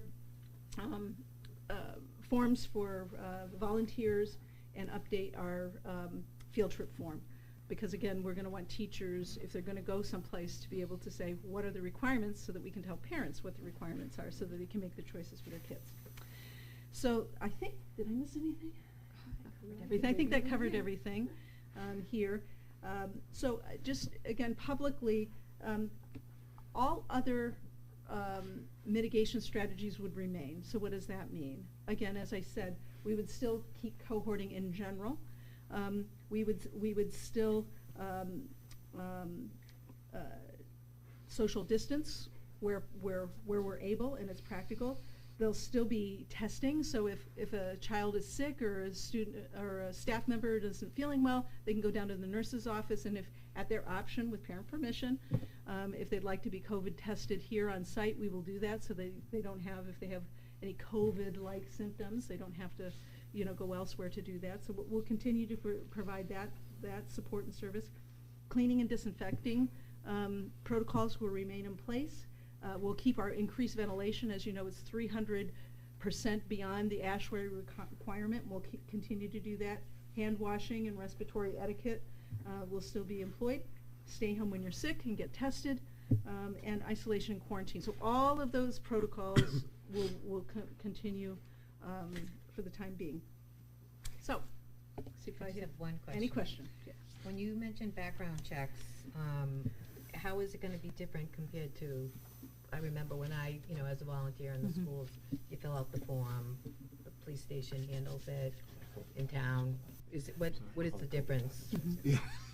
It will be, you'll still have to Do the that. same thing. You'll still have to do the same Fill thing. out the form. They'll still be fill out the form. We'll have them down here. Then the criminal background check comes back. I'm the only one that has access to that. When they come back, if everything's all right, then we put them on the volunteer list. So I don't know how long or to what degree, since volunteers and the whole process was really not something that I was involved in before COVID. Exactly, yeah. I can't really tell you it was this way and now it's that way. I just know that we just updated that policy and the procedure, and I know that those are some of the things that changed. So I don't That's know okay, exactly I can how it was done. Look it up. Previously, And but the we're background gonna check's streamline. required by the state, correct? Yes, Right. yes, It's not- we're not yeah, requiring it, yeah. no. Yeah. All, Okay. yeah, it's a state requirement. We're not Okay. doing anything beyond what is The being state does, required of okay. us, yeah. But we'll get that packet together, because we're gonna try to streamline it, and then, so we can get some volunteers, kind of in the queue now. Also, we'll have tables at these two events, for volunteer tables, and with all the information we're going to see, and I don't know if we can, but if the police department is able, and I don't know if they are, if we can bring the fingerprinting machine down here so we can do everything, like one-stop shop for parents. I don't know if we're allowed to, but I'll get in touch with the chief as soon as I have a minute to do that, and see if we can get everything in one place, so that people that are seeing all these cool things that are going on will be like, yes, I want to volunteer, and we'll scoop them up. I have two totally unrelated. They're about this, but they're not connected. During the open house, will there be any opportunity to acknowledge the people that pushed the bond issue through? And Yes. Okay, awesome. We're going to have a ceremony. Okay. Ribbon cutting and everything. Great. Invitations already went out. Well, tentatively hold the date. Okay. I didn't promise yet, but I did reach out to Mike Kennison and the building committee. Okay. We've reached out to the architect. We've reached out to others. And if this is approved, then I'll reach out to, Mike Cahill and others, so that they can be here on that day. But yeah, we'll have a little, in both schools. We haven't planned the exact agenda, but we were thinking we'd have if we can pull it off, we were going to have like a little band. Our kids at both schools, playing a couple of tunes. Then we'll have, a formal acknowledgement of the work. The plaques are going up. They'll be revealed. We'll do the cut. We'll do all of the pomp and circumstance that they so deserve. Yeah. I don't know. Oh, sorry. And then our locker room is going to be opened up? Not this year. Okay, but next year you're thinking? Next year. Okay. It requires gearing up over the summer, Mm. and we just don't have the capacity to do that right now. That's fair. Lockers and locker rooms, right? Lockers and locker rooms. Yeah. Anything that would. I think my kid's getting a bit of a hunch. Yeah. We've talked about a lot of these things, and we're just trying to be practical, take one step, get everything up and running, get our event done. Then we'll regroup and we'll say, okay, now what's the next step? And then what's the next step? But some things that just, this time of year, we only, we're very short-staffed, and so there's only so much that we have the ability to do and do well. So we want to make sure that whatever it is we do, it's sane and orderly. Great. Phil, I think you had a question. All of this is great. It's awesome. Looking forward to tonight. Like, very happy to have all these strategies seem to have hopefully they have the vote behind us. The one thing I would just say, I think there's probably a decade of school boards and building committees and stuff that have members who probably could be invited to a ribbon cutting. I think that has been a long time. Probably people that 4 school boards ago probably could be invited to that as well.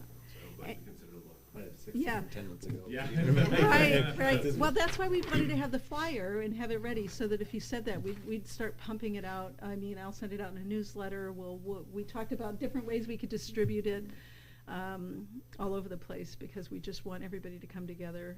We're so thrilled about the wonderful facilities you've provided for us to teach kids in, and the kids love it, and we love it, and the staff love it, and we want everybody to come see the fantastic things that are going on inside your school. So, Super. Yes. Thank you very much. Any other discussion regarding the next chapter committee update? All right, seeing none, let's move on to Do we the. need to approve those during the motion? We could do it now if you'd like. I was going to do it later during the action items, but we can certainly do it now. Get the public excited. Chair seeks a motion to approve the next chapter work group update recommendations. So moved. Second? Amy, motion, and a second by Heather. All those in favor? Oh, I'm sorry. Any more discussion? All those in favor, say aye. Aye. Any opposed? Aye. Any opposed? None. 5-0. Thank you. All right. Excellent. So we are on the fiscal year 2022-23 calendar for discussion.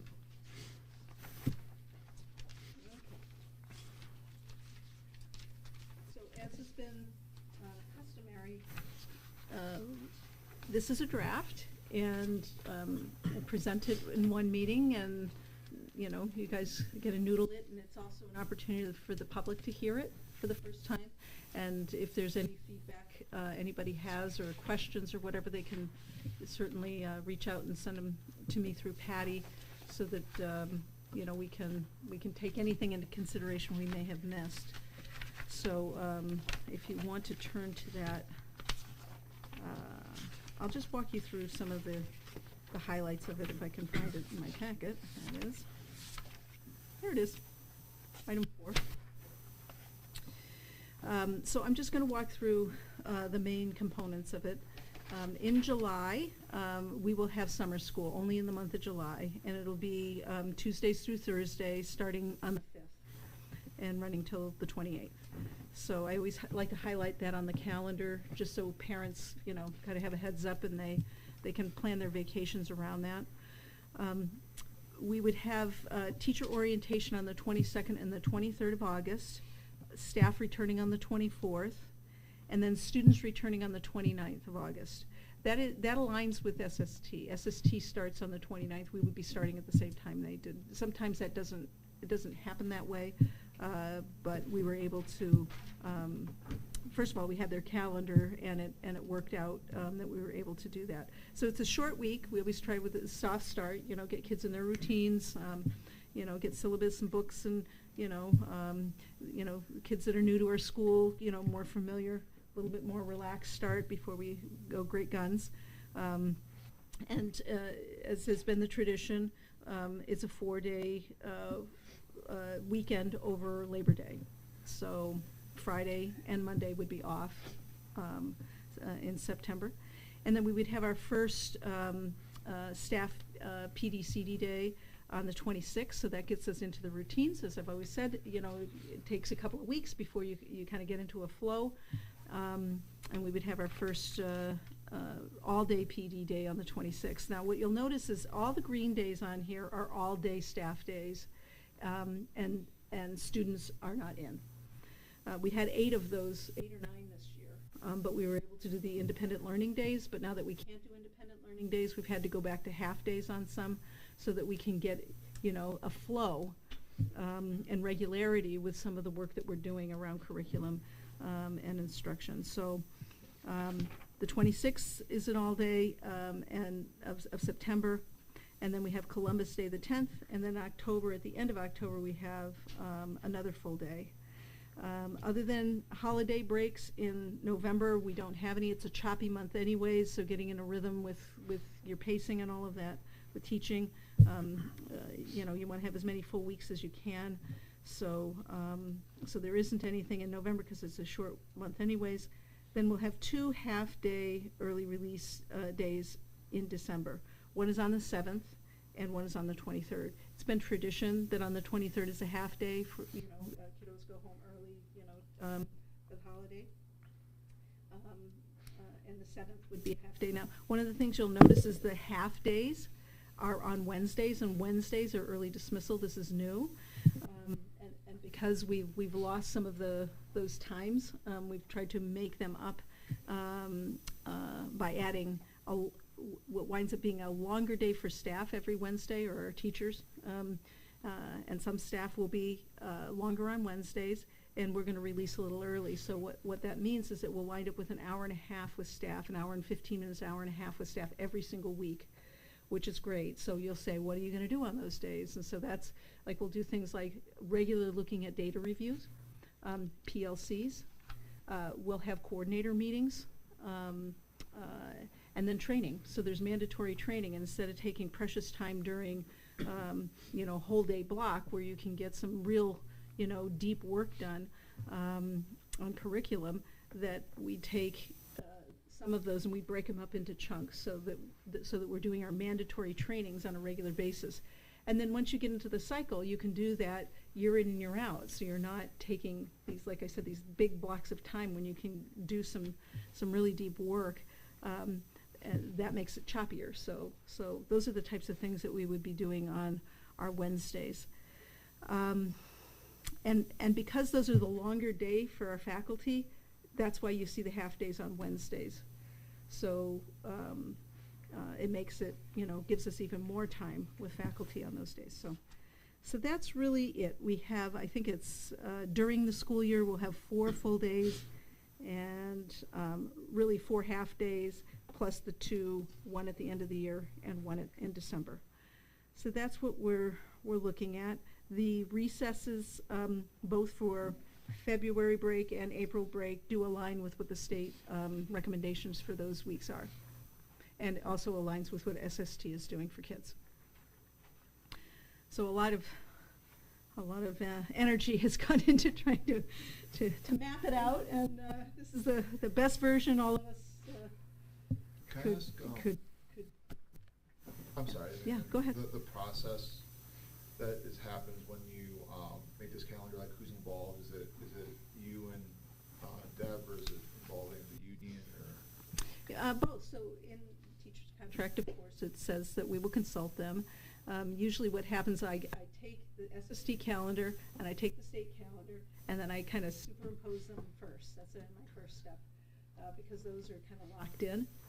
And then kind of look at the year prior and try to see if we, how we can arrange the calendar so we're not hitting any one particular class unduly. In other words, when you look at this, you'll see that the green days are showing up on different days of the week, and that is because you don't want to have them all on the same day, because then the same UAs are not, kids are not getting those UAs. Anybody that their UA falls on that day, if you're doing the same day, wouldn't be getting their UA. So we try to look at those kinds of things.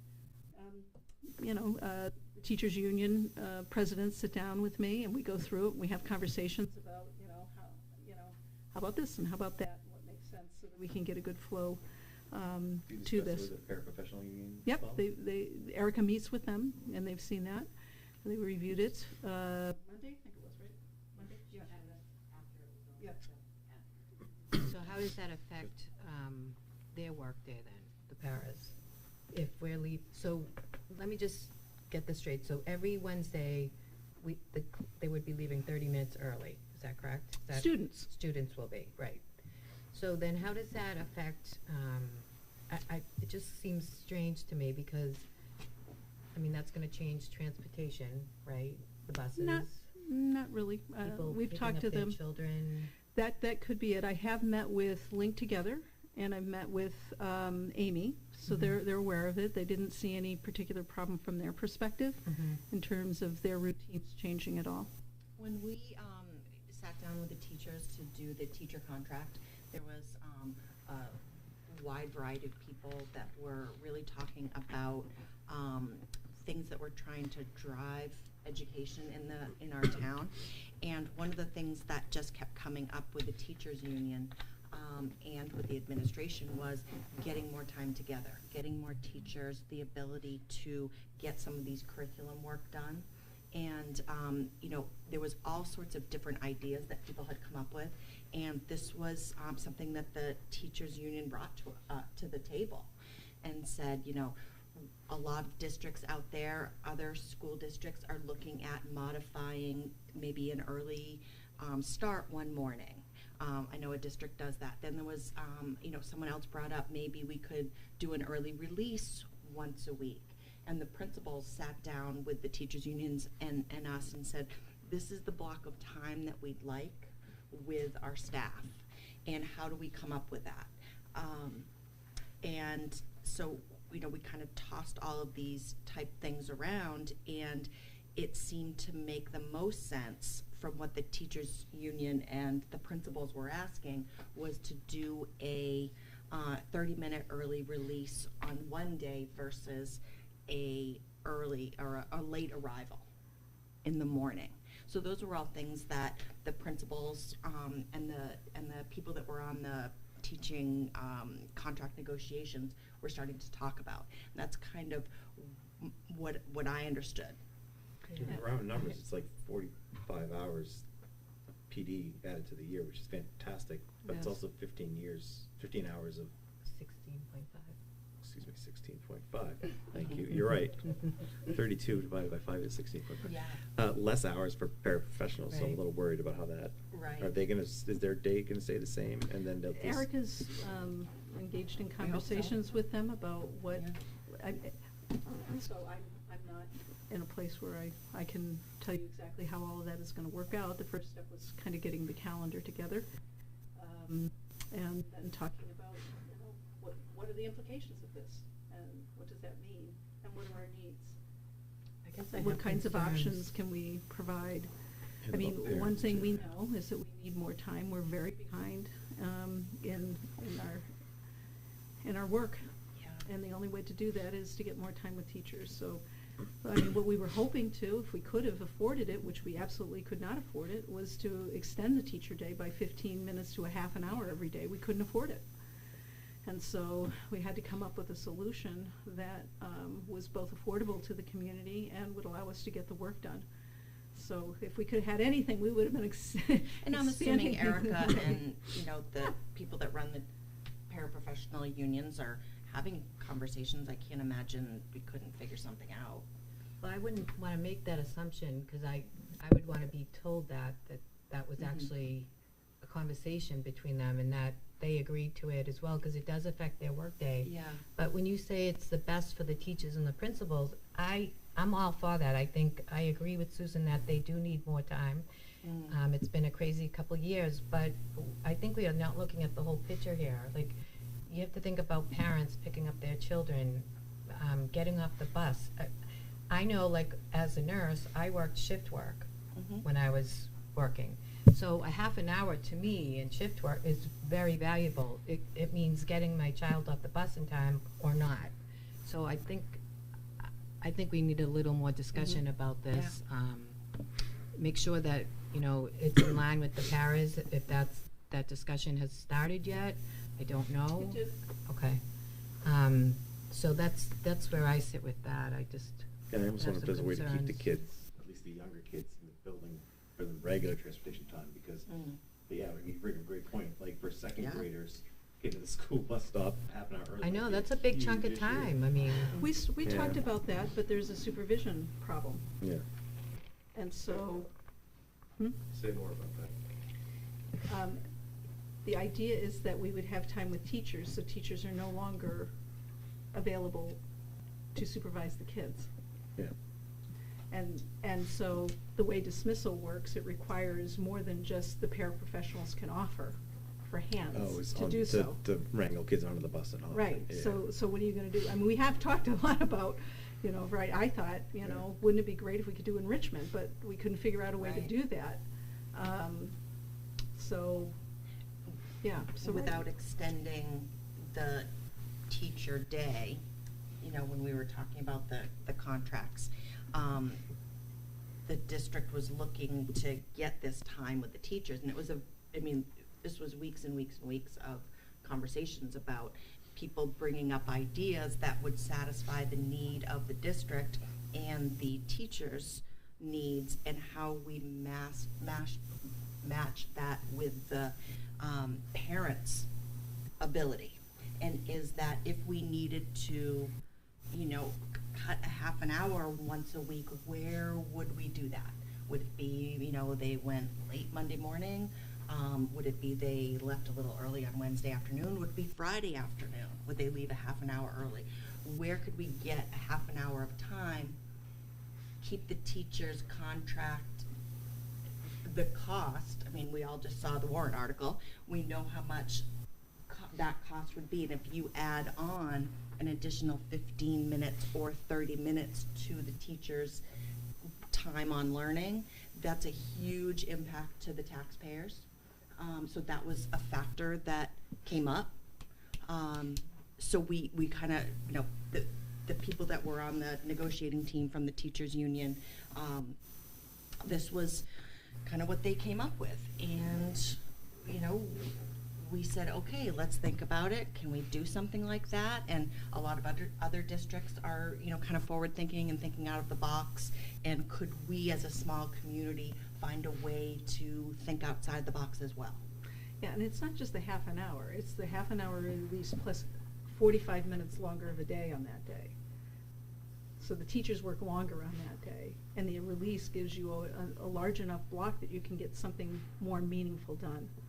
The big curriculum work, so that you can look at your data on a regular basis, so that you can be meeting on a regular basis for planning. We have a math program that we're implementing, and so teachers by grade level having common planning time on a regular basis is super important.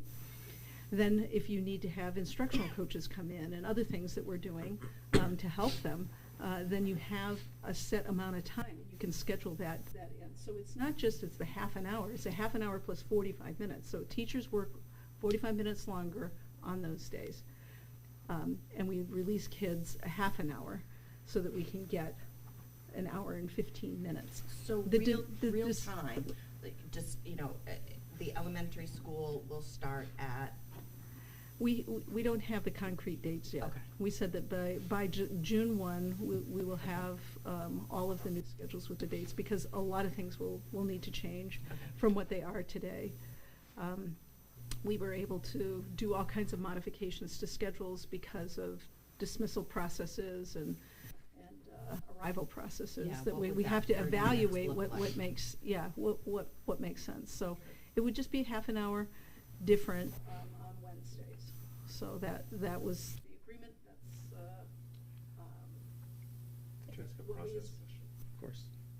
So, this is a draft to us right now, we're not voting on this. Correct. But we have to vote on this by, preferably next week, so parents have the information and they can so. know when to plan vacations or times off and such. And I'll echo that there's 2 collective bargaining units, right, and only one has been informed of it, but it sounds like after, like, the conversation was had.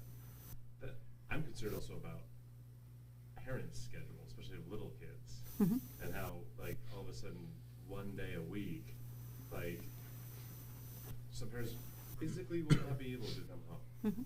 because of their work.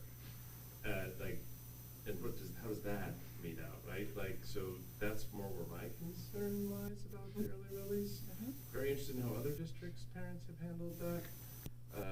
It just. you know, Yeah, and some I'm have very half days concerned. on every Wednesday. One of the, Yeah. you know, we looked at all kinds of different models. But yeah, it is an adjustment, there's no question about that. And it doesn't mean there isn't a solution. Certainly, like I said, I met with Ray and Amy. So they're aware of that, and they feel like if you're in those 2 programs, then would be no change for you as a parent. The think kids they would may be have an dismissed in the additional same way. They'd go to the program or rec something. program, or they would go to Yeah. Reese program, and that would be Oh, different. okay. Then the gap would be, are there parents out there that the half an hour, they need additional support? And if the answer to that is yes, then we have paraprofessionals, that we could probably have a cohort of them that, could support those kids during that time. So, yeah, we can certainly survey parents and ask them in the next week, so I have the information, and then we can put something together to support whatever their needs are. And, So- and the rec, you are able to do 1 day a week. I mean, it's not a perfect solution, but there is. you're I able- almost feel like we should kind of cover that, Yeah. 1 day a week, half an hour for kids who aren't part of Lick Together or Rec, Yeah, it's definitely an out-of-the-box option. Can I ask 2 questions about the early release days? The first one is, so students are leaving half an hour early, normally on those Wednesdays, and now they're going to be leaving an additional 2 hours early. So there'd be half days on an early release day. Okay, It'd so be it's- a traditional half day, like they always have been. Oh, so it's not at half an hour plus the. No. Oh, so it's half day. That's why we picked Wednesdays. Oh, okay. Oh, that makes me feel better. Okay, so there's no, is teachers voicing any concern about getting through like the math curriculum more with these additional half days or anything? I didn't know that with this year, with the remote days, if there was any difficulty getting through everything. Well, I mean, it's a big lift from where they were. Yeah. So,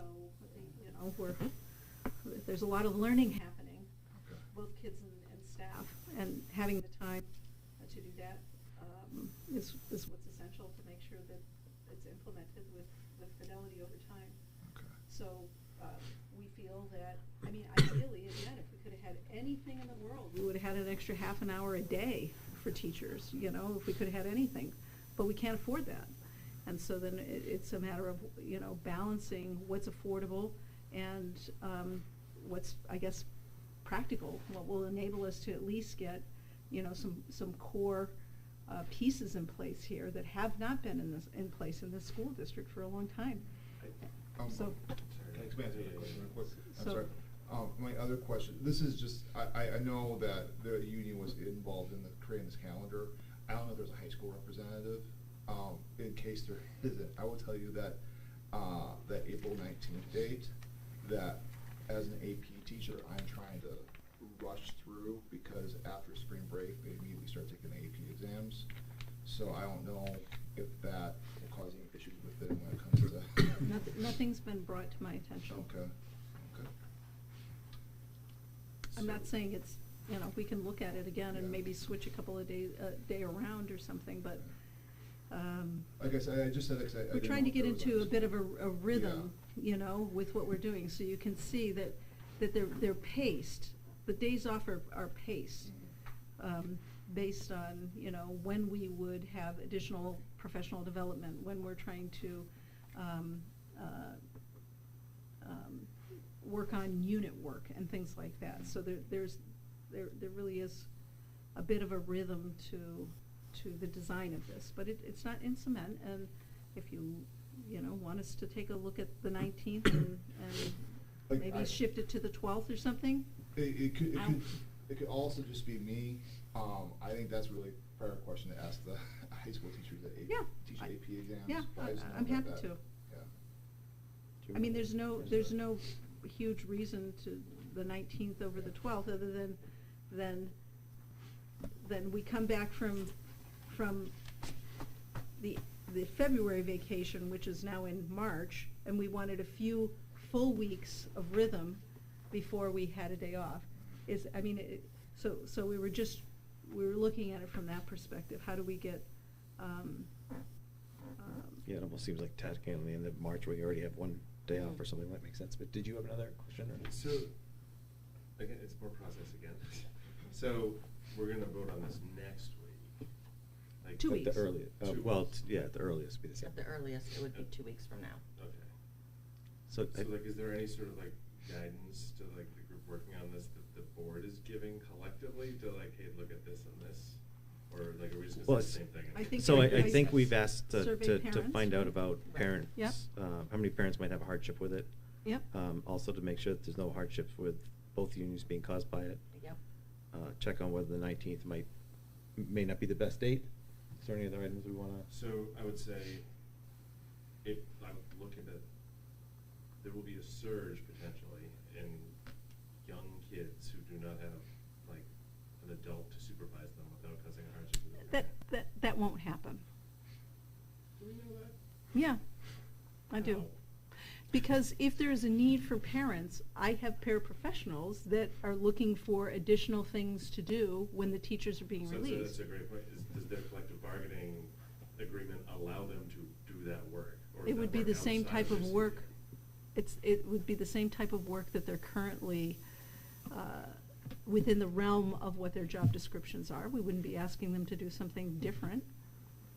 So basically, they would Can we just talk be to their- kind of babysitting. Yeah, I think we them. Well, confirm confirm with that. the We union. could- we could Please have confirm homework that with the clubs. We business can- unit.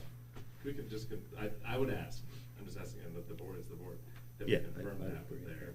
Better to do it before than after. Yeah, Yeah. well, I mean, I'm happy to read their job description again and find out from, you know, if that's what you're asking me to do. I'm happy to read their job description again. I'm happy to put a survey out to parents to Mhm. see, you know, those that are not going, because a good portion of our elementary school kids do go.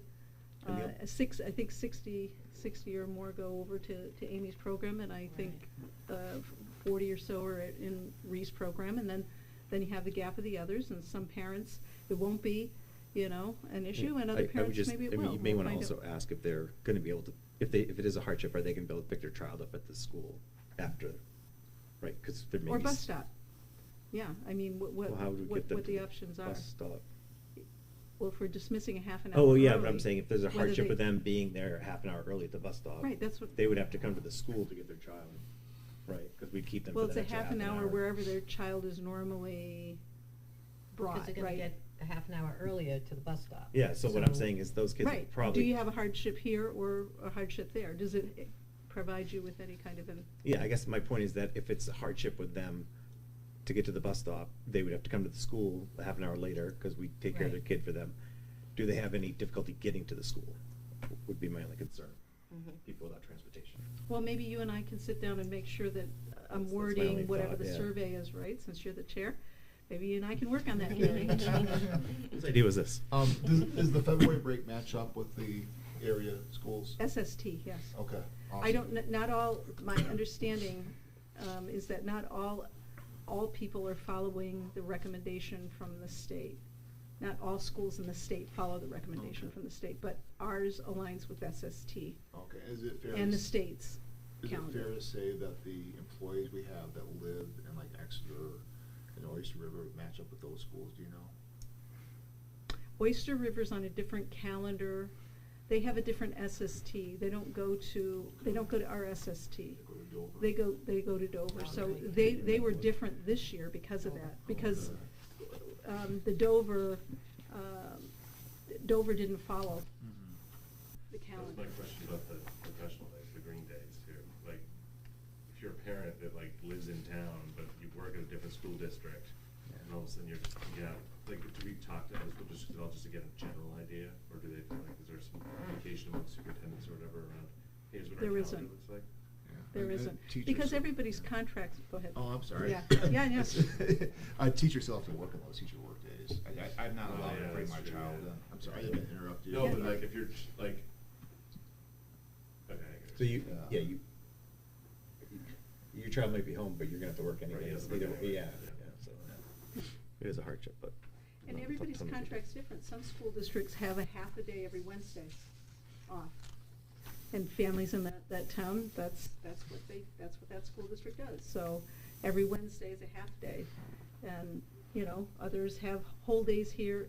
SST has 2 full days. It just depends on what kind of dictated by your teacher's contract, honestly.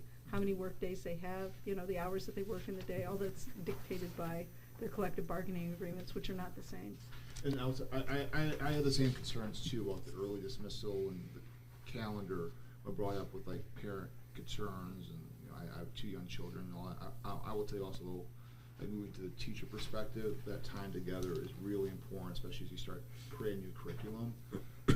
And just sheer fact that like I don't like the term, but it prevents teacher shopping. Like if you have, everyone knows you want that teacher because that one, and then being able to work together prevents that. Right. So it just, It like is. you said though, how do we do that? Yep, you're right. So, I just had one question. You mentioned that you looked at other models. Do you know what schools have this model currently? I'm just curious. It's in Barrington. Barrington? I think it's Barrington. Okay. One Has has it? a half day off. They have a half day. It's all over the map, yeah. Okay. Some Yeah, have, I when we can't looked at remember. the length of I can go back the to my teacher notes. work days, we have 10 comps. It was You- Okay. You remember that? Yep. And we look at all the 10 comps that we look at all the time. Mhm. And as a source of data. And they're all over the map. And schools, even the number of work hours, the number of days beyond 180, they just vary everywhere. Yeah, and it was very, someone who didn't come from a background in education, it was eye-opening, and probably to a lot of parents out there who are not in the educational field, how a contract is dictated really down to the minute. And teachers' contracts work this many days and it's this many minutes, and trying to add even 15 minutes, which doesn't seem like it would be a big thing in the general world, but in the education field it's a big deal, and it costs a lot of money. And that was something that I don't think I was aware of. A lot of times in the world, if you stay an extra 10 minutes at work, you stayed an extra 10 minutes at work type of thing. It's different. So when we sit down, and I'm sure the paraprofessional, when you sit down and have those contract negotiations as well, those type of things are going to come up. So negotiations are very difficult. And they've been aware of this. The paraprofessionals have been aware of this. We met, and Erica's and the assistant principals have met with them and said, let's talk about what kinds of things, how this impacts you if it does. We know from the experiences we've just had that some of the paraprofessionals, it doesn't impact at all. Like they're not looking for the hours. Others need the hours. And so we've worked very, to try to make people whole. I mean, that. Yeah, it was important that people get paid for the time that they're there. Right. Yeah. And Right. if we There's want them there's to no get paid intention for the here. minutes that they're there. Nope, I think we've got a couple action items. Good. Unless there's any more questions, I think we should move on from that. Sorry. Oh. There's been a lot of great Please. discussion around this. My question's not pressing at all, but I think the students would want to know. There have been some traditional clubs that have met Wednesdays afternoons, student councils, certain athletic teams. Would I be correct in assuming that this after-school PD obligation for teachers would prevent like the management of those clubs on Wednesdays? Okay, thank you. I mean, it could be done after they're released. Okay. Right. Yeah, that's a good, Yeah, Or that maybe is the a good clubs could question. pivot or something. Regular stuff, Yeah. right? Yeah. Sports. Yeah. I mean, Any Tech Week sports for on Drama Wednesdays. Club Wednesday can be, but this isn't nearly as pressing as like actual. No, Yeah, but but those that's are, what's super- yeah, that's those a are great factors. It should be Yeah. The whole thought. school is for you. They are, Exactly. exactly. Yeah, totally. All right, great, thank you. Next, Chair would seek a motion to approve the public and non-public minutes for February 24th, 2022. I make a motion? I'll second. Okay. Ooh, just I can't second 'cause I wasn't No, there. you can't, you weren't there, so we have to do them That separately. means we do not have a, You don't well, I have a- guess we do have a quorum because it's just the two of Two of us us. who are allowed to vote. Just a reminder, the new members Yeah, we gotta should abstain from this, so I guess technically. it would I be make a quorum. motion. I'll second your motion. Excellent. So we have a motion. All those in by favor. Mrs. Duran. Second by Gary Swanson. All those in favor say aye. Aye. Aye. All those opposed say nay. All those abstain say Abstain. abstain. Abstain. And just to be very clear, I was out because of a prior family obligation that was planned well in advance, and the board was aware of it. So that was passed 2-0. And I forgot to say there was one correction, so if you'll allow me to screw up again, just on the first page, Jody is Jodi. Thank you. I will get that figured out within the next 365 days. I You're promise. doing awesome. What are you All talking right, about? so I am gonna make a motion that we approve the manifest for 3/24/2022 totaling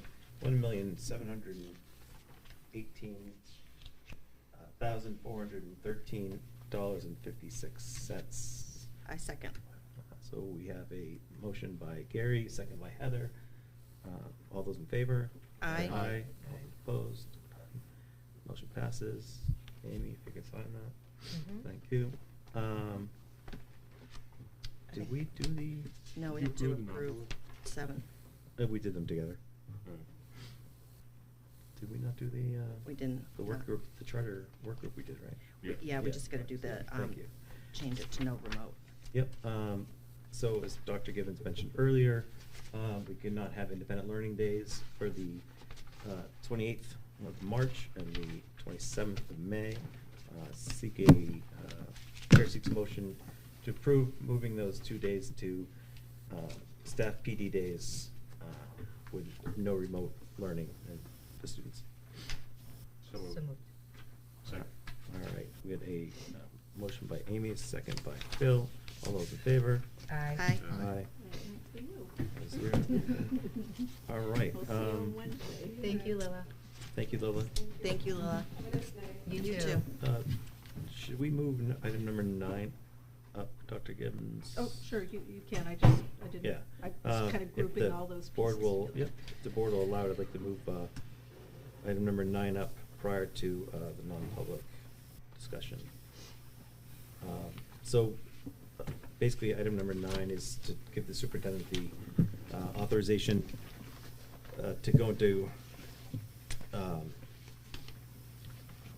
to come to an agreement with someone on hiring without having to get the board's approval because of the market we're in and the fact that if you wait 2 weeks to have a board meeting, that candidate may be gone.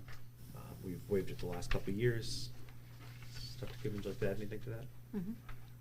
No, it's allowed us to secure candidates once you can get them off the market with a contract in hand, and, it's better for you. Any questions on that? Concerns, discussions? No. No, All right. it's fine with me. So does that, just a real quick question? Yeah, absolutely. That basically says that if that offer is extended, we basically just have to approve it? Yeah, I mean, That's what you're authorizing me to do, yeah, to you're act on authorizing your her to behalf. act on our behalf and To hire to hire a person. employees. Yeah. The most qualified person for the position. Yeah. We've run into, it is, I'll say it disconcerting to do that, but we've run into several issues where we lost candidates, particularly last fall, summer, just because the market is so hot. The biggest issue is during the summer. Yeah. Well, this time of year right now. Yeah. I Oh, have- yeah, I'm I sorry, have, sorry. there's somebody that's waiting for an offer but I can't, some of it's timing, so I know that I have some impending retirements that I've been notified of, but they have up until April 1 to rescind. If I wait to advertise until after that, I will have lost a whole pool of candidates. So I'm advertising right now, and I'm interviewing actively. That's why you've got 3 more people now.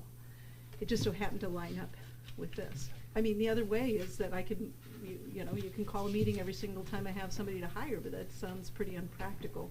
So I'm, I think it's worked in the No, past. we could Yeah, do I'm that. for, I'm like, pretty is good there at case hiring. law, like, You are. because the I agree. RSA, I'm just looking at what the RSA says that the school board's supposed to do versus the superintendent. It's nothing personal. It's more just like, Yeah. We is can there waive case law that or is there part. something somewhere that like allows us to do that? I'm just more asking, are we like, I know if we've done it in the It's- past, I'm assuming a lawyer's looked at it. That's a great question. Yeah. And I know other school districts have done it in the summer times as well. It's just with the market the way that it is. So I know it's a fairly, it's a practice that's, Common. yeah. Yeah. So, We but if need you it. need We need a if you quorum, want me to go otherwise I back can and hire look you. for a legal opinion, either way, it's not gonna change the circumstance. Yeah, I mean, the circumstances are what they are. It's just more like, I just don't know if we're allowed to do that. Yeah. We've done it the past 3 years. 2 years. You do vote. I mean, But- we can Vote but- vote after, against yeah. the candidate Well, if after, you start right? doing that, you're not gonna get people to apply. No. Right. Yeah. I'm just trying to avoid us becoming a rubber stamp. No, I totally agree with you and understand that. And it's a tough spot just based on the labor market, so perhaps we extend it until the beginning of summer and then regroup on it to make sure we're comfortable with proceeding. I mean, I think we'd have to look a little more into it, like you're saying, and I do agree, you do have a good point. I know personally, from being on the board before, it worked great, and Susan has, I mean, some of her hires have proven to be really great candidates. Not questioning in, that at all. Oh, no, I know, not I'm just questioning saying her how I ability to feel hire about it. people. I'm not questioning that Yeah. we would ever say no to someone that's hired. It's more Right. like, under what, like, statutorily, how are we allowed to do that? And That's all I'm I'm asking. glad you, That's a question. it's a good point, Yeah. I would like to know that too, actually, So but I still would feel comfortable this doing is a this, bit to like odd. So Gary we said. approve it for 2 weeks and for the next 2 weeks until she can get a legal opinion on it. Yeah. I know we've Is there a done lawyer it. on retainer? Or does it Yeah, cost we have us some. something? Well, we have. Not on retainer. Not on by retainer, the so hour. every time we cost, go but ask, yeah. they're like, I know it was research, but I can't tell you. Yeah, I but don't remember. I'm happy to, But I mean, if it makes it's- Phil feel comfortable to have a physical, It doesn't. another, It doesn't whatever. hurt. We did research. No, we it. don't want to get in trouble. I mean. Does Yeah. it put you in a bind if we do 2 weeks? I mean, as long as you're meeting in 2 weeks, I don't think Yeah. it Yeah. matters. Yeah, I As think long as I can Well, hire I up can until rephrase then it and up to take our them off next the meeting. market. Yeah. We can I think that's rephrase it to our next reasonable. meeting, Yeah. right? I don't think, I think, yeah. I don't have any problem with it. I just want to Yeah. get the best teachers for our kids. But That's it all doesn't. that's it all may I cost care a little. about. It doesn't hurt to, Yeah. to That's cover what ourselves matters. legally. I think that's reasonable. Quality Absolutely. teachers. No, it makes perfect Right sense. now. Contact time between student and teacher, that is what makes a difference. Would anyone like to make a motion?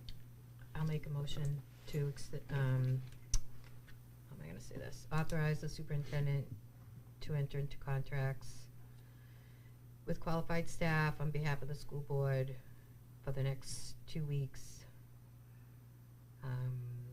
Waive related sections of policies GCF and GDF. Great, thank you very much. There's I a motion on the second. floor, second by Heather Durant. Any discussion? Hearing none, proceed to the vote. All those in favor? Aye. Aye. Motion passes 5-0. Thank you very much. Chair seeks a motion to enter into non-public session to discuss personnel matters that may be considered under RSA 91(8)(3), Roman 2, B and C. So moved. Second? Motion by Amy, second by Heather. Roll call vote. All those in. Gary. Oh, thank you very much. I lost it.